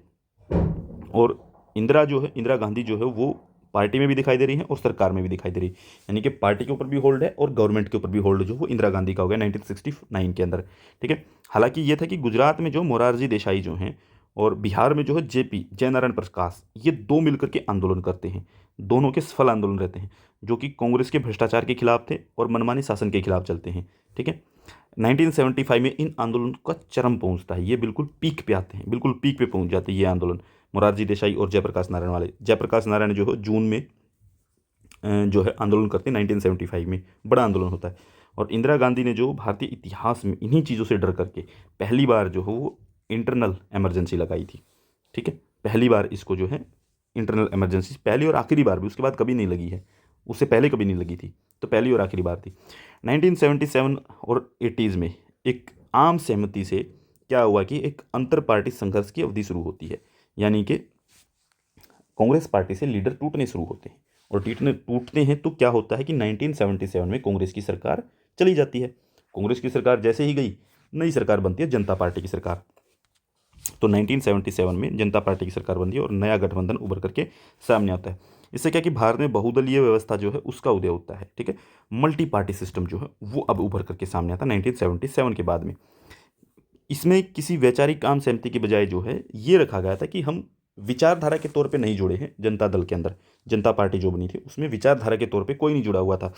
वहाँ पे सिर्फ ये आम सहमति थी कि हम कांग्रेस के प्रभुत्व को तोड़ना चाहते हैं, कांग्रेस की सरकार हटानी थी, कोई मतलब नहीं था दूसरा कि हमें सिर्फ कांग्रेस हटानी है, कांग्रेस को हटाने का कोई तरीका निकाला जाए। इसलिए सारी रीजनल पार्टियां जो हैं वो एक साथ आती हैं और एक साथ आकर के चुनाव लड़ती हैं। और कई छोटे छोटे जो राजनीतिक पार्टी, छोटे छोटे दल थे जो वो एक साथ मिलते हैं। तो बहुत सारी पार्टियों का गठबंधन बनता है 1977 में, जिसे जनता पार्टी कहा गया, और जनता पार्टी ने नई सरकार बनाई। लेकिन वैचारिक तौर पे इनके बीच में था ही नहीं कुछ तालमेल घालमेल। तो यहाँ पे क्या हुआ कि नीति निर्माण में कमी आनी थी। तो इसके कारण जो जनता पार्टी का पतन हो गया, जनता पार्टी टूट गई, क्योंकि बहुत सारी पार्टियां, बहुत सारे मुद्दे, बहुत सारी महत्वाकांक्षाएं वो जुड़ गई। तो उसके कारण क्या कि पूरी कर पाना मुश्किल। तो इसलिए जो जनता पार्टी 1980s में जो है टूट जाती है और सरकार गिर जाती है। 1980s में एक बार फिर से इलेक्शन हुआ और दोबारा से कौन आ गई सत्ता में? कांग्रेस। इंदिरा गांधी फिर से सत्ता में आ गई, 84 तक रहती हैं। अब 1980 से 1989 तक जो है केंद्र में एक बार फिर से कांग्रेस की सरकार रहती है, ठीक है। राज्य स्तर पर जो है वो नए नए क्षेत्रीय दल उभर करके आते। केंद्र में, सेंटर में तो कांग्रेस रही, ठीक है, 1980 से 1989 तक पूरे वोट मिलते उसे। लेकिन स्टेट लेवल पे जो है वो पॉलिटिकल पार्टियां उभरती हैं, नया संघर्ष खड़ा होता है, ठीक है। आर्टिकल 356 जो राष्ट्रपति शासन जो है वो कई स्टेट में लगाया जाता है 1989 में। कई स्टेट में, बहुत सारे स्टेट में, पंजाब में लगता है, जैसे JNK में लगता है कई बार, ठीक है। और इसी तरीके से जो हो वो जैसे मध्य प्रदेश में लगता है, छत्तीसगढ़ में लगता है, और छत्तीसगढ़ तो बना भी नहीं था उस टाइम पे। मध्य प्रदेश में लगता है, महाराष्ट्र में लगता है, कर्नाटक में लगता है। बहुत सारी जगहों पे जो है ये इस तरीके से थोपा जाता है 356 के तहत राष्ट्रपति शासन। हालांकि क्षेत्रीय दल इससे क्या है कि टूटे नहीं, मजबूत हुए, केंद्र की राजनीति में और अधिक मुखर होकर के बात करना शुरू की उन्होंने। तो 8वां जो लोकसभा चुनाव था 1984 में, आंध्र प्रदेश की एक क्षेत्रीय पार्टी तेलुगु देशम पार्टी, ठीक है, वो विपक्षी पार्टी के तौर पर उभर कर आती है। तो TDP कब बन गई? 1984 में, ठीक है। तो ध्यान रखनी है ये बात। तो TDP आती है 1984 में उभर करके लोकसभा चुनाव में आंध्र प्रदेश के अंदर। तो उसने क्या है कि वहाँ पे सारी सीटें जीत ली 84 में, ठीक है, लोकसभा चुनाव के अंदर। फिर 1989 से 2014 तक का दौर चलता है। इसको हम बोलते हैं, ये बहुप्रणाली है, बहुदलीय प्रणाली, ये मल्टी पार्टी सिस्टम का सबसे बड़ा दौर था, ठीक है। और इसी को जो है गठबंधन की राजनीति का दौर भी कहा जाता है 1989 से 2014 तक। तो राजीव गांधी की मृत्यु हो जाती है 1991 में। भ्रष्टाचार, कई चीज़ें और उभरती, भ्रष्टाचार के मामले उभरते हैं। बोफोर्स कांड उभरता है, बोफोर्स का घोटाला आता है 1987 में, ठीक है, 1987 में बोफोर्स घोटाला आता है। इकोनॉमिक संकट आता है 1991 में, इकोनॉमिक क्राइसिस। फिर सभी ने क्या है कि गठबंधन के एक युग के रूप में बड़ा काम किया। ये जो चीज़ें थी, इन चीज़ों के कारण जो चीज़ें टूटती चली गई, बिखरती चली गई, आरोप लगते चले गए। इससे क्या है कि पार्टियां टूट रही हैं तो नए वोटर शिफ्ट हो रहे हैं, वोटर अपनी दूसरी जगह ले रहा है। तो यहाँ क्या है कि नया सेट हो रहा है मामला, गठबंधन की राजनीति नए तरीके से आ रही है, ठीक है। तो यहाँ पे गठबंधन की सरकारों का लगभग जो है वो 25 साल तक दौर चलता है, 2014 तक, ठीक है। तो बहुदलीय प्रणाली के विकास के परिणाम स्वरूप यहाँ पे क्या हुआ कि गठबंधन की राजनीति वो आधुनिक युग में अस्तित्व में आ जाती है। हालांकि ये गठबंधन की मजबूरियों से प्रभावित थी। ये बात भी थी कि गठबंधन की राजनीति उभरती है और गठबंधन जो बन रहे थे वो गठबंधन की मजबूरियों के कारण थे। मजबूरियां भी साथ में जुड़ जाती हैं। हर एक का किसी न किसी का अपना इंटरेस्ट होता था, उस इंटरेस्ट को पूरा करना ही बड़ा मुश्किल काम था, ठीक है। गठबंधन की मजबूरी ये थी कि अगर एक तोड़ देगा दूसरे के साथ तो सरकार नहीं चला पाएगा, दूसरा तोड़ देगा तो भी उसका कोई महत्व नहीं रहता। ये भी मजबूरियां, ठीक है। तो क्षेत्रीय दल जो है वो एक इंद्रधनुष की तरह थे, गठबंधन की ओर ले जा रहे थे। इंद्रधनुष का मतलब ये होता है कि वो थोड़े समय के लिए रहते हैं, ज़्यादा समय के लिए नहीं रहते। तो गठबंधन की राजनीति जो वो थोड़े समय के लिए थी उस समय पे, ठीक है। उनको साथ रहना बड़ा मुश्किल हो रहा था। 1996 से 1999 की अवधि में जो 3 बार चुनाव होते हैं, 3 बार लोकसभा के चुनाव होते हैं 1996 से 1999 के बीच में, ठीक है। और यहीं पे जो जनता का बहुत सारा पैसा खर्च होता है, ठीक है। नीतिगत पक्षपात रहते हैं, निर्णय लेने में हमेशा देरी रहती है, बिल पास करने में दिक्कत होती है, ठीक है। तो ये सारे गठबंधन के परिणाम थे कि गठबंधन की राजनीति क्या हुआ कि लगातार बार बार चुनाव होना, नीतिगत पक्षपात होना, निर्णय लेने में देरी होना, जनता का बहुत पैसा खर्च होना, बिल पास करने में दिक्कत होना, ठीक है। तो और आपातकाल के समय के में जो है गठबंधन समन्वय से अस्वीकार विलंब हो गया, यानी कि गठबंधन जो है वो धीरे धीरे अपने आप में विलंबित होता चला जाता है, कि अपने आप में उसको एक्सेप्ट करना बंद कर देती हैं पार्टियां। तो गठबंधन सरकार जो निर्णय लेने की प्रक्रिया और निर्णय निर्माण की क्रियान्वयन की संचालन में जो है वो हमेशा बाधा डालती है गठबंधन सरकार। यानी कि अगर 5 पार्टियों का गठबंधन है तो पांचों पार्टी चाहेंगे मेरे अनुसार काम हो, और दूसरी पार्टी चाहे कि इसके अनुसार क्यों मेरे अनुसार हो। तो ये समस्या बनती है, फिर डिसीजन लेना बड़ा मुश्किल हो जाता है यहाँ पे, ठीक है। तो इसके बाद क्या है कि गठबंधन सरकार ने जो उत्तर भारत की जो राजनीति है, उत्तर भारत की राजनीति जो जाति और समुदाय के आधार पर उसको डिवाइड कर दिया गठबंधन की राजनीति, और वोट बैंक के लिए वो जो है प्रतिस्पर्धा में बदल दिया। यानी कि जो जाति और समुदाय की राजनीति उत्तर भारत में सबसे ज़्यादा बड़ी है, जाति की और कम्युनिटीज़ की राजनीति जो वो उत्तर भारत में आई है, और वो जो चीज़ है वो वोट बैंक बन गई है कि जाति के आधार पे वोट पड़ना शुरू हुआ, प्रतिस्पर्धा यानी कि कंपटीशन खड़ा हो गया जाति के आधार पे वोट डालने का। तो इसके विपरीत दूसरी चीज़ ये थी कि गठबंधन के समय में जो क्षेत्रीय दलों ने जो है बहिष्करणीय राष्ट्रीय दलों पर उत्तरदायित्व बल के रूप में कार्य किया, यानी कि जो क्षेत्रीय दल थे उन्होंने जो नेशनल पार्टी जैसे बीजेपी और कांग्रेस जो नेशनल पार्टीज थी, बड़ी पार्टीज थी, उनके ऊपर प्रेशर बना के रखा इस समय पे। ठीक है, वो बड़ा प्रेशर बना के रखा, और क्षेत्रीय दल जो है अल्पसंख्यकों की रक्षा के लिए शून्य भर थे, यानी कि जो क्षेत्रीय दल है, जो रीजनल पार्टीज हैं, वो जो अल्पसंख्यक होते हैं, माइनॉरिटीज होते हैं, उनकी जो डिमांड होती है उनको प्रोटेक्शन करने के अंदर उनके बीच में जो खाली जगह है उसको भरने का काम करते हैं, उस प्रोटेक्शन को भरने का काम करते हैं, यानी कि ये प्रोटेक्शन प्रोवाइड करने में कामयाब हो जाते हैं। तो गठबंधन की राजनीति जो राज्यों से क्षेत्रीय दलों के सशक्तिकरण का मार्ग प्रशस्त कर दिया, यानी कि जो क्षेत्रीय दल हैं वो ज़्यादा एम्पावर हो गए, ज़्यादा मजबूत हो गए, ये हो गया। और फिर जो है एक ट्रू फेडरलिज्म जो उसकी खोज भारत ने की, एक फेडरलिज्म की जो सही पहचान जो वो इन 25 सालों में देखने को मिलती है हमें, 1989 से 2014 के बीच में। तो अब क्या है कि यहाँ पर जो है एक प्रकार से क्या है कि चुनावी संघवाद का मार्ग जो है वो यहाँ से निकल करके आता है। ठीक है, और 1996 से 23 क्षेत्रीय दल जो राष्ट्रीय स्तर पर सत्ता साझा कर चुके हैं, यानी कि 23 रीजनल पार्टी जो हैं, स्टेट पार्टी जो हैं, वो सेंटर में गवर्नमेंट में साझेदार रह चुकी हैं। ठीक है, इससे क्या है कि संघीय एकीकरण की भावना जो है वो विकसित हुई है, यानी कि भारतीयता की एक भावना जो है वो मजबूत हुई है इससे। इसके बाद 2014 से अब तक एक दलीय प्रणाली का पुनरुत्थान हो गया दोबारा से। 2014 में एक बार फिर से रुझान बदलते हैं। 2014 से 2019 के दोनों आम चुनाव के अंदर गठबंधन की जो राजनीति है उसके 25 साल की मजबूरियों को तोड़ दिया है, यानी कि अब क्या है कि यहाँ पे एक ही पार्टी बीजेपी ने जो है वो अपने दम पर पूर्ण बहुमत हासिल किया है। 2014 में जो है उसको कितनी सीटें मिलती हैं, 282 सीट, और 2019 में उसको कितनी मिलती हैं, 303 सीट, यानी कि बहुमत का आंकड़ा अकेली पार्टी ने पार किया। लेकिन बात यह भी है इसके साथ में जो वो क्षेत्रीय पार्टियां जो हैं वो भी मिली हुई हैं। क्षेत्रीय पार्टियों को कुल मिलाकर के 27 पार्टियों ने मिलकर के गठबंधन कर रखा है। उन 27 पार्टियों की वोट भी इसको मिली हुई है साथ में, उनसे 303 282 तक पहुंच गई हैं। तो क्षेत्रीय पार्टियों का दृष्टिकोण जो है अब लेकिन धीरे धीरे कमजोर हुआ। केंद्र राज्य संबंधों के बीच में जो है वो जो संघर्ष था वो अब कम हो रहा है, यानी कि अब संघर्ष इस तरीके से बढ़ेगा कि रीजनल पार्टीज़ की वैल्यूज़ नहीं देखी जा रहेंगी। ठीक है, तो यहाँ पे सहकारी सौदेबाजी की जो प्रवृत्ति है वो अब दिखाई दे रही है, यानी कि कोऑपरेटिव फेडरलिज्म जो है, सौदेबाजी वाला सिद्धांत जो वो दिखाई दे रहा है अब। इसके बाद है अब केंद्र राज्य संबंधों में जो है सौदेबाजी का संघवाद किसने कहा है, ये हमारा, ये याद करके मुझे कमेंट करके बताइए कि भारत को जो है वो सौदेबाजी का संघवाद कहा है। मैं ऑप्शन देता हूँ, ग्रैनविल ऑस्टिन, पोलार ब्रास, केसी वियर, या फिर एक थिंकर और रह गई आपकी, वो और ऑप्शन में ले लेना, आंसर ही हो जाएगा फिर तो। ठीक है, तो ये दें मॉरिस जॉनसन वो चौथा आंसर। ठीक है, तो इनको देख लेना कोई किसने कहा है। ठीक है, तो यहाँ पे केंद्र राज्य संबंधों में वित्तीय समस्या जो है वो जा मुख्य केंद्र में है, यानी कि सेंटर स्टेट रिलेशन की अगर हम बात करेंगे यहाँ पे, तो जो फाइनेंशियल प्रॉब्लम है वो ज़्यादा सेंटर में रहती है, वो ज़्यादा ध्यान को खींचती है। तो क्षेत्रीय दलों ने जो राष्ट्रीय एकता और राष्ट्र निर्माण की प्रक्रिया को एक नया आयाम जो है वो प्रदान किया है। हम अगर बात करते हैं तो इस समय पे तो क्षेत्रीय दलों ने जो भारत में केंद्र राज्य संबंधों की प्रकृति पर एक मजबूत प्रभाव डाला है। ठीक है, तो इससे हम ये कह सकते हैं कि जो बहुजातीय, बहुनस्लीय, बहुधार्मिक और बहुभाषाई समाजों में जो वयस्क मताधिकार पर आधारित हैं, तो लोकतांत्रिक प्रणाली का स्वाभाविक परिणाम है। इस प्रकार जो उनका विकास लोकतंत्र की संपूर्ण भावना के साथ तालमेल में है। तो यानी कि इन्होंने जो वो कुछ गलत नहीं किया, वो ठीक ही किया है। ठीक है, तो ये बात भी सही समझने में है कि ये जो पॉलिटिकल पार्टीज़ हैं ये काफ़ी जो है प्रभावी रही हैं, और इन पॉलिटिकल पार्टीज़ का एक गठबंधन की राजनीति का देश में होना ये बहुत ज़रूरी है। ठीक है, गठबंधन की सरकार जब भी बनती है तो देश में डेमोक्रेसी मजबूत होती है, कमज़ोर नहीं होती है। ठीक है, और जो क्षेत्रीय आकांक्षाएं हैं वो पूरी हो जाती हैं, क्षेत्रीय जो महत्वाकांक्षाएं हैं वो पूरी होती हैं। किसी भी स्टेट को जो दबाया नहीं जा सकता फिर उससे। ठीक है, वो आगे बढ़ने में सहयोग करती हैं उससे।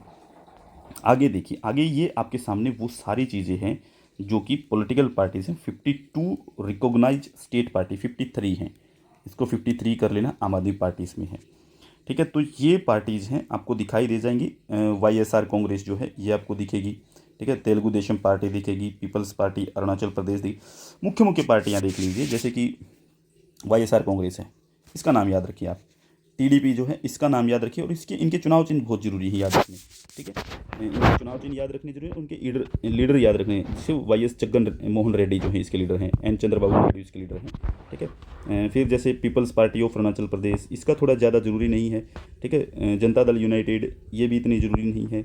जनता दल नहीं, बहुत ज़रूरी है, बहुत जरूरी, सॉरी, ये JDU पार्टी है, ये इसके अंदर जो है नीतीश कुमार की पार्टी, ये बहुत ज़रूरी है। 2003 में सोशलिज्म, सेकुलरिज्म, इंटीग्रल ह्यूमनिज्म, ये बहुत इंपॉर्टेंट पार्टी है, ठीक है। इसके बाद जनता दल सेकुलर जो है JDU, ठीक है, जनता दल यूनाइटेड, जनता दल सेकुलर, ये इसके बाद है HD देवगौड़ा की पार्टी है, ये एक पार्टी, ठीक है। ये इतनी इंपॉर्टेंट नहीं है, इसको बेशक आप रख भी सकते हैं, ठीक है। सेकुलरिज्म का इसका कॉन्सेप्ट है,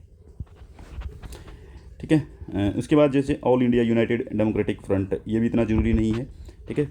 असम गण परिषद, ये थोड़ा सा जरूरी हो जाता है, असम गण परिषद का नाम आपको याद रखना, कई बार नाम उठता है, ठीक है।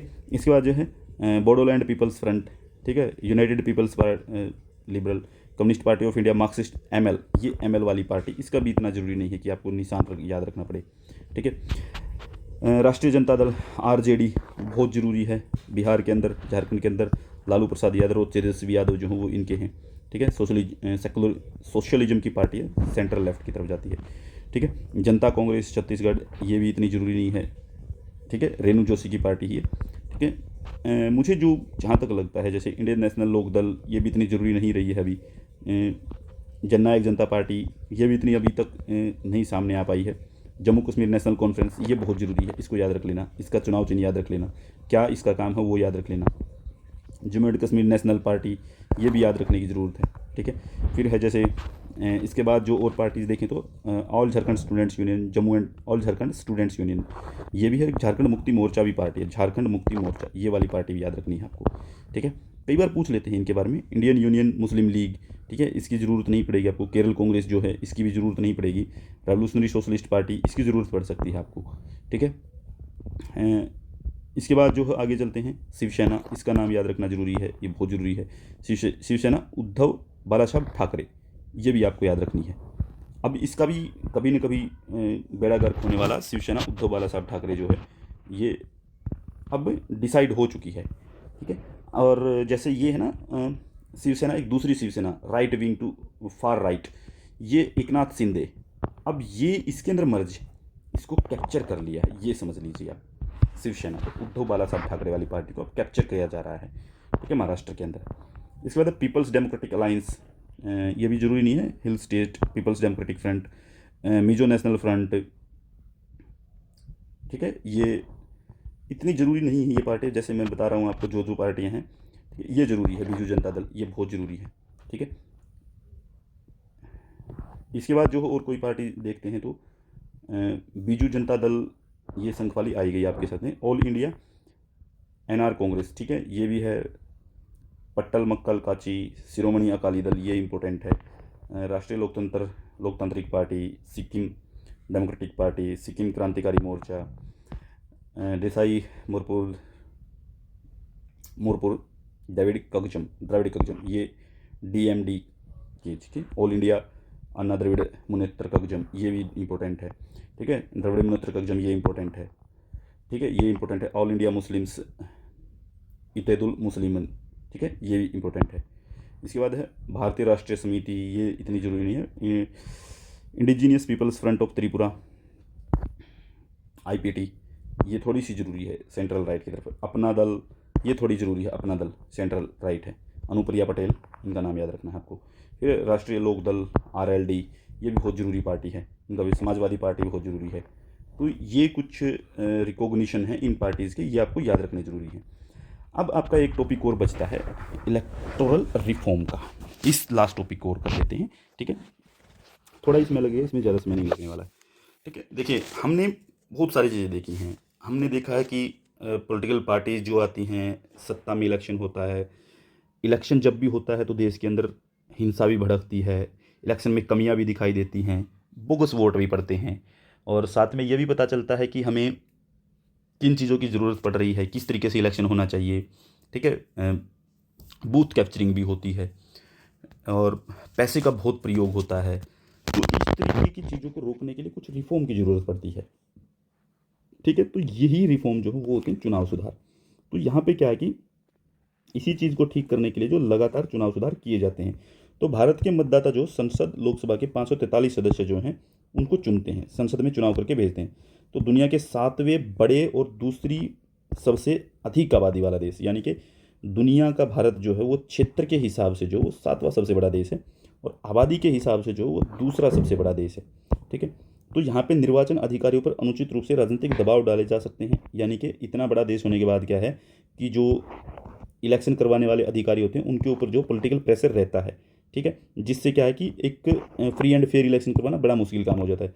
और भारतीय समाज में सत्तारूढ़ दल जो है, जो सत्ता में पार्टी होती है, वो जो गवर्नमेंट की मशीनरी है, सरकारी मशीनरी जो है उसका गलत उपयोग करता है। ठीक है। तो उसको भी रोकना बड़ा मुश्किल होता है जब भी विपक्षी दल जो है वो सत्तारूढ़ हो जाए। देखो, इसके खिलाफ आवाज़ तो उठाते हैं कि जैसे कांग्रेस पार्टी आवाज़ उठा रही होगी अभी कि सरकार जो है, भारत सरकार जो है वो इलेक्शन कमीशन का गलत यूज़ कर रही है। लेकिन जब भी सत्ता में दूसरी पार्टियां जो विरोध कर रही थी, फिर वो क्या कि वो विपक्षी दल भी जो है वो इससे दोष मुक्त नहीं, वो भी ऐसा ही करने की कोशिश करता है। ठीक है। भारतीय चुनाव प्रणाली की सबसे बड़ी खामी ये है कि चुनाव से पूर्व जो है मतदाता सूची जो है, यानी कि वोटर लिस्ट जो है वो कंप्लीट ही नहीं कर पाते हैं। ठीक है। ये भी एक बड़ी समस्या है।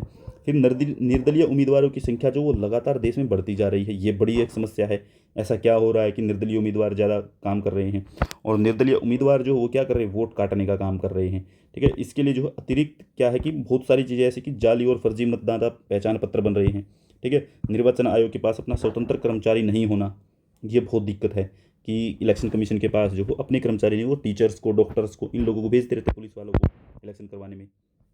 फिर है जैसे कि स्वतंत्र और निष्पक्ष चुनाव प्रभावित करने वाले कारक कौन से, यानी कि फ्री एंड फेयर इलेक्शन करवाना हो तो हमें उसको प्रभावित करने वाले कारक ढूंढने पड़ते हैं। कौन से कारक, कौन से फैक्टर हैं जो एक फ्री एंड फेयर इलेक्शन को इफेक्ट करते हैं। तो हम देखते हैं कि आपराधिक रिकॉर्ड का ब्यौरा जो है वो नहीं दिया जाता है। ठीक है। संपत्ति जो है उसका पता नहीं चलता, उसकी इनकम क्या है, उसकी एजुकेशनल बैकग्राउंड क्या है, एजुकेशनल क्वालिफिकेशन क्या है, वो नहीं पता चलती हैं। दूसरी चीज़, चुनाव में बढ़ती हुई धन की माया, यानी कि पैसा ज़बरदस्त तौर पे खर्च किया जाता है। इससे क्या है कि चुनाव व्यवस्था जो है वो ख़राब हो जाती है। ठीक है। और चुनाव में अगर पैसा पानी की तरह जब बहाया जाएगा तो वहाँ पे क्या है कि एक आम व्यक्ति वो चुनाव नहीं लड़ सकता है। सामान्य व्यक्ति निर्वाचन की प्रक्रिया से दूर हो जाएगा, गरीब व्यक्ति कैसे लड़ेगा। तो पिछले कुछ वर्षों में जो कानून सम्मत असल खर्चों को काफ़ी बढ़ा दिया गया है, यानी कि काफ़ी खर्चे बढ़ा दिए गए हैं कानून के थ्रू भी। ठीक है। जैसे चुनाव जीतने के लिए क्या है कि कई बार क्या होता है कि बाहुबल का प्रयोग भी हो रहा है आजकल। ठीक है। यानी कि बाहुल ही प्रयोग करते हैं, यानी कि हिंसा होती है, धमकी होती है, बूथ कैप्चरिंग होती है। इसमें जो बाहुबल का मतलब है कि जो ताकत का प्रयोग करते हैं, गुंडों का प्रयोग करते हैं, उसकी बड़ी भूमिका होती है। ठीक है। तो यह है कि अमूमन जो उत्तरी भागों में जो ये देखने को काफ़ी मिलता है, देश के उत्तरी भाग जो है वहाँ पे अपराधी व्यक्ति अपना रसूख जनता में पैसे बनाने और राजनीति में प्रवेश करने के लिए जो वो पॉलिटिकल पार्टियों को ज्वाइन कर रहे हैं। ठीक है। किस लिए ज्वाइन कर रहे हैं कि मेरे खिलाफ जो मामले दर्ज हैं, अगर मैं इलेक्शन जीत गया तो सारे के सारे बंद हो जाएंगे। ठीक है। और वो क्या करते हैं, इसके लिए पॉलिटिकल पार्टीज का सहयोग कर देते हैं, धन उनको पैसा दे देते हैं, उनको मसल पावर उपलब्ध करवा देते हैं। तो इन्हें क्या है कि पॉलिटिकल पार्टीज से प्रोटेक्शन मिल जाती है बाद में। तो कोई भी किसी भी मजबूर उम्मीदवार के खिलाफ जो है, मान लीजिए कि कोई मजबूत उम्मीदवार है, कोई स्ट्रॉन्ग कैंडिडेट है, उसके खिलाफ क्या है कि पॉलिटिकल पार्टी क्या करती हैं, निर्दलीय कैंडिडेट उतार देती हैं, उसे वोट कट जाता है और वो हार जाता है। कई ऐसे भी राजनीतिक दल हैं जो विशेष जाति या समूह से आती हैं और वो अपनी जाति और समूह को जो है दबाव में डालते हैं। ठीक है। और उससे क्या है कि उसकी जो क्षेत्रीय स्वायत्ता और जाति की संख्या उसके मुताबिक टिकट दिए जाते हैं, यानी कि पॉलिटिकल पार्टियां जो टिकट जो हों जाति को देख करके दे रही हैं। ये एक बड़ी समस्या है। फिर जाति आधारित राजनीति देश की बुनियाद और एकता को जो वो तोड़ रही है, उसको खत्म कर रही है। ठीक है। चुनाव जीतने के लिए जो है जाति का प्रयोग किया जाता है, उम्मीदवारों का चयन जो हो जाति के आधार पर किया जाता है, ना कि उनकी उनकी क्वालिफिकेशन क्या है, उनकी कैपेबिलिटी क्या है, उनकी योग्यताएं क्या है, इन चीज़ को नहीं ध्यान में रखा जाता है। जाति, पंथ, समुदाय ये ज़्यादा बेस बना के रखे जाते हैं। फिर क्या है कि फ्रीडम के बाद जो है, स्वतंत्रता के बाद भारत में सांप्रदायिकता, धार्मिक कट्टरवाद की जो राजनीति है ये बहुत ज़बरदस्त तरीके से बढ़ी है। ठीक है। तो इसके तरीके से क्या है कि इससे हिंसा भी देश में बढ़ती चली जाती है और इससे क्या है कि पॉलिटिकल पार्टियां जो हैं वो वोटर का कम्युनल ध्रुवीकरण होता है, यानी कि पोलराइजेशन किया जाता है। ठीक है। बहुलवाद, पंथ निरपेक्षता और संघीय ढांचा जो है वो इससे खतरे में आ जाता है, यानी कि हमारा पंथ निरपेक्ष ढांचा जो है वो सीधे सीधे खतरे में चला जाता है। इसके बाद चुनाव सुधार से संबंधित कुछ समितियां और आयोग बनाए गए भारत सरकार के द्वारा और इलेक्शन कमीशन है जो उसने बताया, इन्होंने अपने अपने सुझाव भी दिए हैं। ठीक है, तो कौन से बने हैं? तारकुंडे समिति बनी थी 1974 में। चुनाव सुधार पर दिनेश गोस्वामी समिति 1990 में। देखिए, तारकुंडे समिति बनी थी चुनाव में सुधार करने के लिए, दिनेश गोस्वामी समिति बनी। राजनीति के अपराधीकरण के लिए वोहरा कमेटी बनी थी कि अपराधीकरण बताइए कैसे कंट्रोल करें। फिर राज्यों में फाइनेंशियली वित्त पोषण के लिए इंद्रजीत गुप्ता समिति बनी 1998 में। चुनाव सुधारों पर विधि आयोग गठित किया गया। ठीक है, यानी कि एक लॉ कमीशन बना 1999 में, ये बनी। इसके बाद है चुनाव सुधार पर चुनाव आयोग ने अपनी रिपोर्ट दी 2004 में। शासन में नैतिकता पर, यानी कि शासन में नैतिकता हो, वीरप्पा मोइली समिति बनी 2007 में। फिर चुनाव कानूनों और चुनाव सुधार पर तनख्वाह समिति, चुनाव कानूनों और चुनाव सुधार पर जो है वो तनख्वाह समिति 2010 में। ये समितियाँ याद रखनी, इनके पूछी जाती हैं, हर पेपर में आती हैं, कोई ऐसा पेपर नहीं छूटता जहाँ से ये समितियाँ छूट जाएँ। तो ये 8-10 समितियाँ हैं, इनको याद रख लेना है। ठीक है, इसके बाद जितनी भी ऊपर समितियाँ बनाई गई हैं, इन्होंने अपनी अपनी सिफारिशें दी हैं। ठीक है, इनके आधार पर जो चुनाव प्रणाली, चुनाव मशीनरी और चुनाव प्रक्रिया में सुधार किए भी गए हैं। तो हम ये देख लेते हैं कि इन्होंने जो सिफारिशें की उनसे कौन कौन से चुनाव सुधार जो हैं वो हुए हैं, कौन कौन से किए गए हैं। इसको हम दो तरीके से डिवाइड कर सकते हैं। एक डिवाइड कर सकते हैं 2000 से पहले कौन से चुनाव सुधार हुए, और एक कर सकते हैं 2000 के बाद कौन से चुनाव सुधार हुए हैं। तो 2000 से पूर्व जो चुनाव सुधार हुए उनमें देखिए 2000 से पहले के, पहला तो 61वां संविधान संशोधन किया गया था। 61वां संविधान संशोधन अधिनियम 1989 हुआ। इसमें क्या है कि अनुच्छेद 326 जो है, आर्टिकल 326 जो है, वोट का अधिकार जो देता है हमें। ठीक है, तो उससे क्या है कि मतदाता की आयु जो हो 21 से घटाकर 18 कर दी गई, यानी कि वोट डालने की उम्र जो हो वो 18 कर दी गई आर्टिकल 326 में, 61वें संविधान संशोधन से। इसके बाद जो चुनाव कार्यों में जो अधिकारी लगे होते हैं, कर्मचारी जो हैं, चुनाव की अवधि के दौरान जो है चुनाव आयोग के प्रतिनियुक्ति माना जाएगा, यानी कि जो चुनाव कर्मचारी जो हैं उनको जो है चुनाव के अंदर जो अधिकारी लगे होते हैं, कर्मचारी लगे होते हैं, उनको चुनाव आयोग का कर्मचारी माना जाएगा। ठीक है, और वो चुनाव आयोग के कंट्रोल में रहेंगे। ठीक है, इसके बाद जो है नामांकन पत्रों को लेकर के प्रस्ताव की संख्या 10% का इजाफा किया गया। ठीक है, फिर राष्ट्रीय सम्मान अधिनियम 1971। ठीक है, राष्ट्रीय सम्मान अधिनियम 1971, यानी कि अपमान करने पर 6 साल तक चुनाव लड़ने पर प्रतिबंध लगा दिया जाएगा। ये अधिनियम आता है, राष्ट्रीय सम्मान अधिनियम 1971।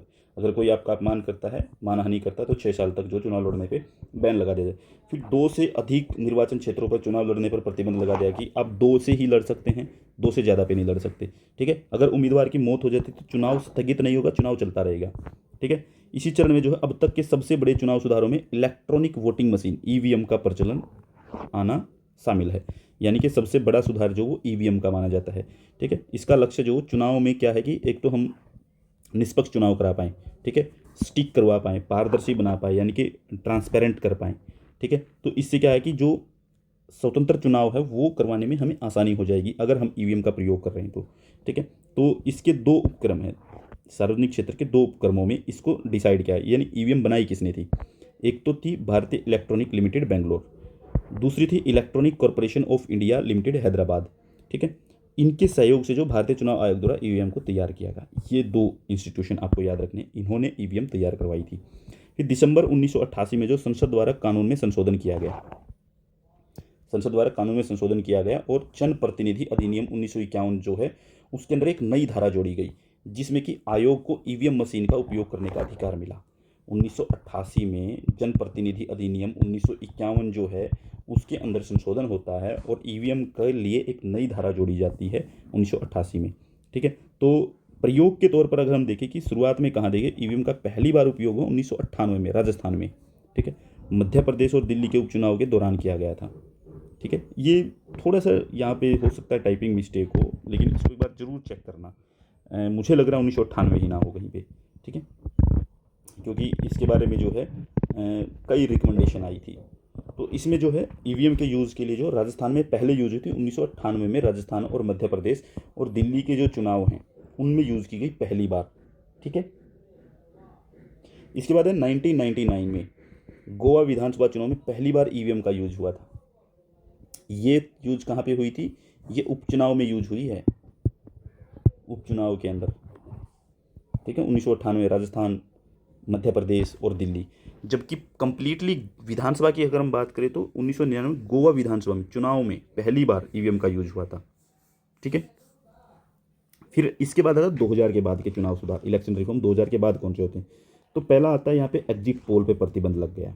आपको लग रहा है एग्जिट पोल तो आता है नहीं, जनप्रतिनिधि अधिनियम 1951 के तहत ये फैसला किया गया कि मतदान जैसे ही शुरू होता है, ठीक है, जैसे ही शुरू होती है वोटिंग शुरू होने से लेकर के मतदान समाप्त होने तक, जब तक मतदान खत्म होता है उसके आधे घंटे बाद तक एग्जिट पोल पे बैन लगा दिया गया, ये नहीं करेंगे आप, ठीक है। तो ये न्यूज़ चैनल को बैन कर दिया गया कि चुनाव शुरू हुआ उसके बाद के आधे घंटे तक, बंद होने तक। फिर लोकसभा और राज्य विधानसभा में चुनाव के दौरान, लोकसभा और राज्य विधानसभा में चुनाव के दौरान एग्जिट पोल के परिणाम प्रकाशित करने पर 2 वर्ष तक का जुर्माना हो सकता है। अगर आपने इस चीज़ को फॉलो नहीं किया जो ये दिया गया है तो आपको 2 साल तक की सज़ा, जुर्माना या फिर दोनों भी हो सकते हैं, ठीक है। इसके बाद चुनावी खर्च पर सीलिंग की गई है। दूसरा, लोकसभा सीट के लिए चुनावी खर्च की सीमा को बढ़ाकर के 70 लाख रुपए कर दिया गया है, और छोटे राज्यों में जो ये 70 लाख, जो छोटे राज्यों में इसको 28 लाख रखा गया है। लोकसभा में चुनाव को जो वो बढ़ाया गया, थोड़ा सीमा को बढ़ा करके। फिर पोस्टल बैलेट के माध्यम से मतदान, पोस्टल बैलेट के सरकारी कर्मचारी जो है, यानी कि अभी पोस्टल बैलेट से इलेक्शन होता है, पोस्टल बैलेट से वोट पड़ते हैं, तो सरकारी कर्मचारी जो वो पोस्टल बैलेट का यूज़ कर सकते हैं, ठीक है। क्योंकि वो क्या होता है कि वो वोट नहीं डाल पाते अपने क्षेत्र में, दूसरी जगह पर ड्यूटी करनी होती है, ठीक है। ड्यूटी करते हैं तो उनको वोट डालने का तो अधिकार है ही, तो पोस्टल बैलेट के माध्यम से जो मतदान अपनी अनुमति से वोट कर सकता है, ठीक है।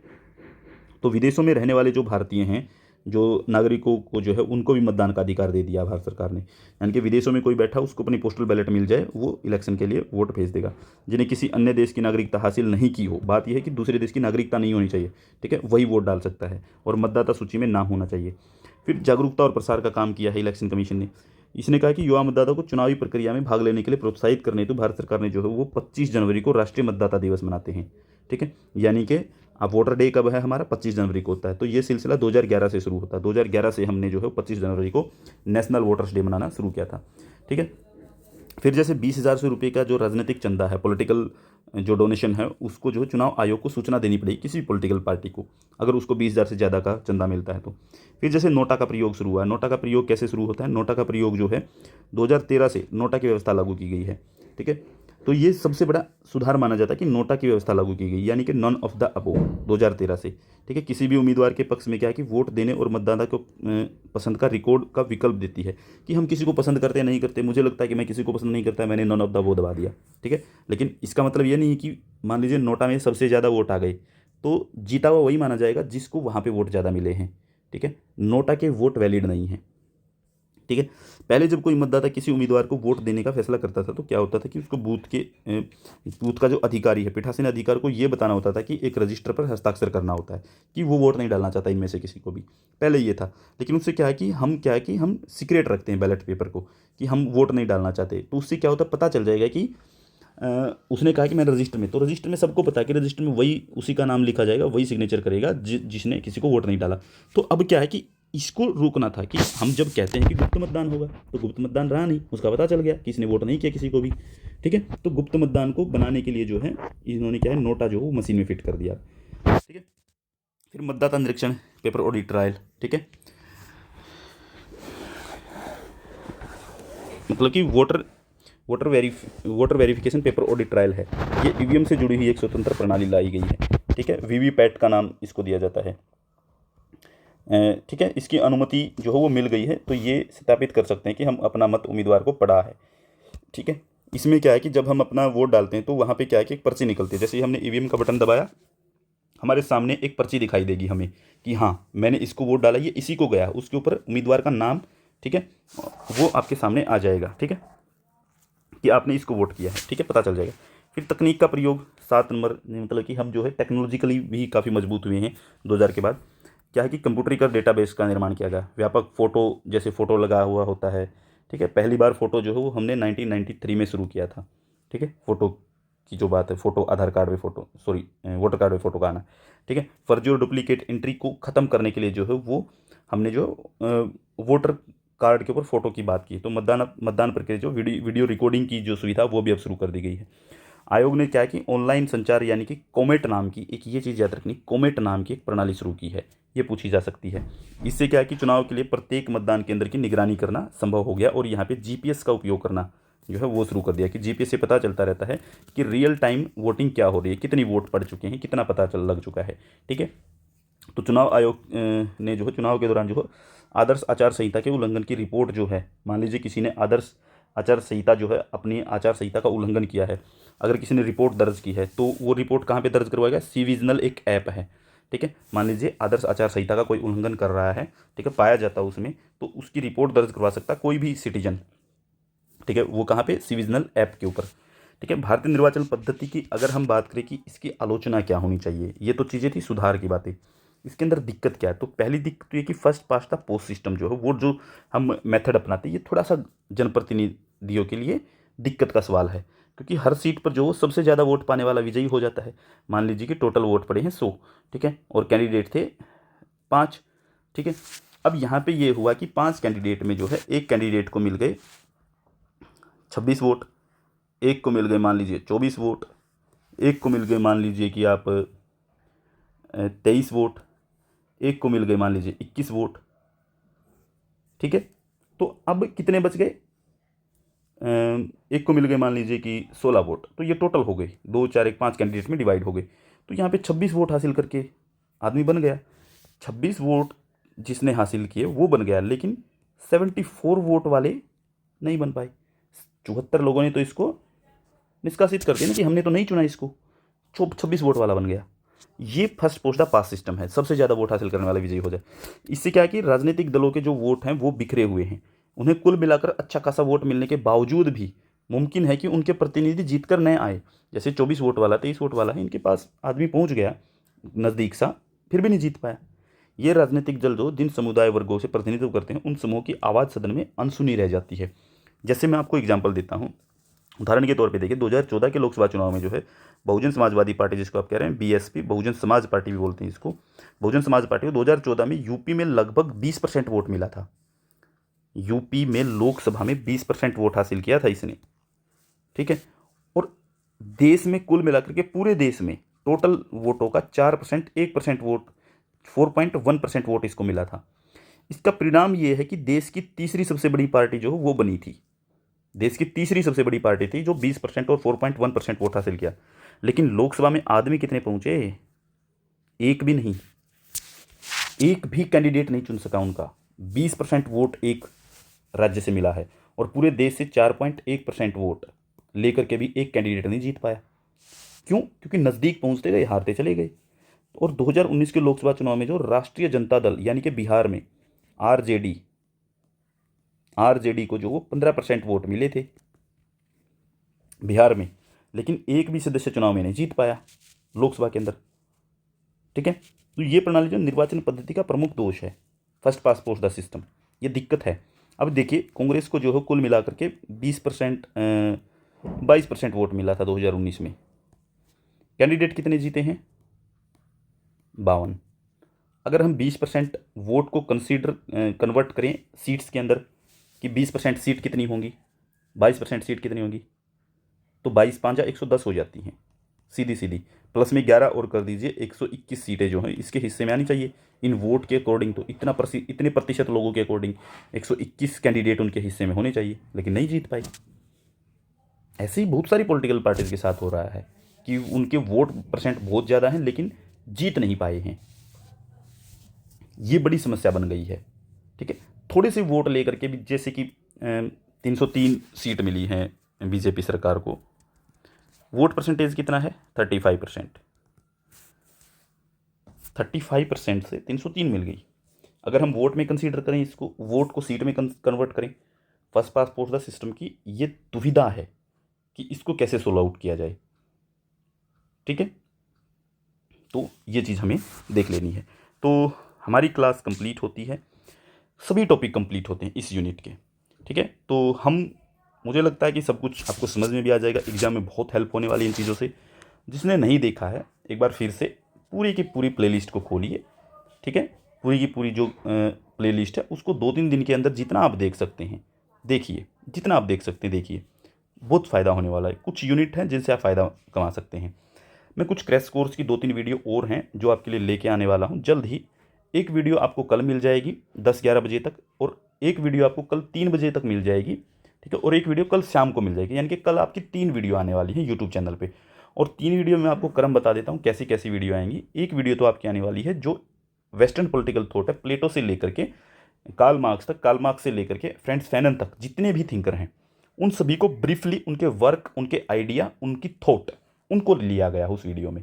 ठीक है, एक लिया गया फॉरेन पॉलिसी से, फॉरेन पॉलिसी का जो सेगमेंट है उसके अंदर से, और जो तीसरा पोर्शन लिया जा रहा है, तीसरा पोर्शन आपका लिया जा रहा है जो इंडियन पॉलिटिकल थॉट है वहाँ से।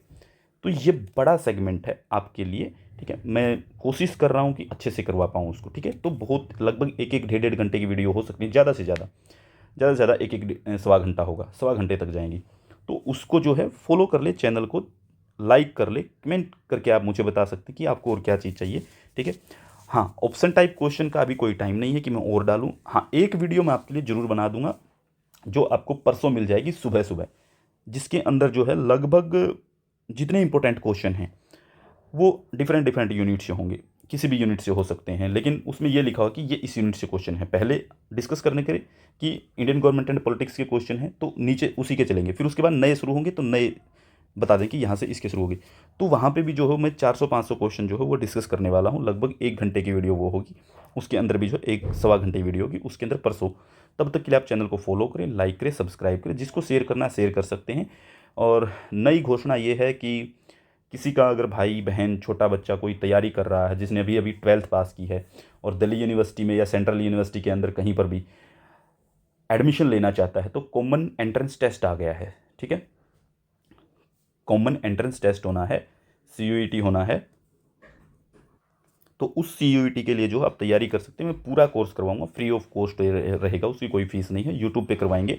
ठीक है, तो आप चैनल को सब्सक्राइब कर ले। ठीक है, वो लगभग 1 महीने का कोर्स होगा, उसमें आप आराम से पूरी पॉलिटिकल साइंस को पढ़ सकते हैं। जितना उसके अंदर सब्जेक्ट हैं सारे टॉपिक उसमें करवा दिए जाएंगे जो सिलेबस के अंदर हैं, सिर्फ पॉलिटिकल साइंस की, मैं किसी दूसरे सब्जेक्ट की नहीं कर रहा, सिर्फ पॉलिटिकल साइंस की बात कर रहा हूँ। ठीक है, तो आप फॉलो कर सकते हैं, कोई बच्चा तैयारी कर रहा है उसको बता सकते हैं, ये फॉलो कर सकते हैं। ठीक है, वो बहुत जल्द आने वाला है वो कोर्स। ठीक है, और हम नया बैच भी जो है UGC नेट के लिए नया बैच भी शुरू करने वाले, जस्ट एग्जाम के तुरंत बाद। तो तब तक के लिए आप किसी भी जानकारी के लिए जो है हमसे संपर्क कर सकते हैं, और संपर्क हमारा जो है वो आपके सामने जो ये नंबर दिखाई दे रहा है, इस नंबर पे आप कांटेक्ट कर सकते हैं, आप हमसे बात कर सकते हैं, पूछ सकते हैं। ठीक है, ओके, तो क्लास को ख़त्म करते हैं। धन्यवाद।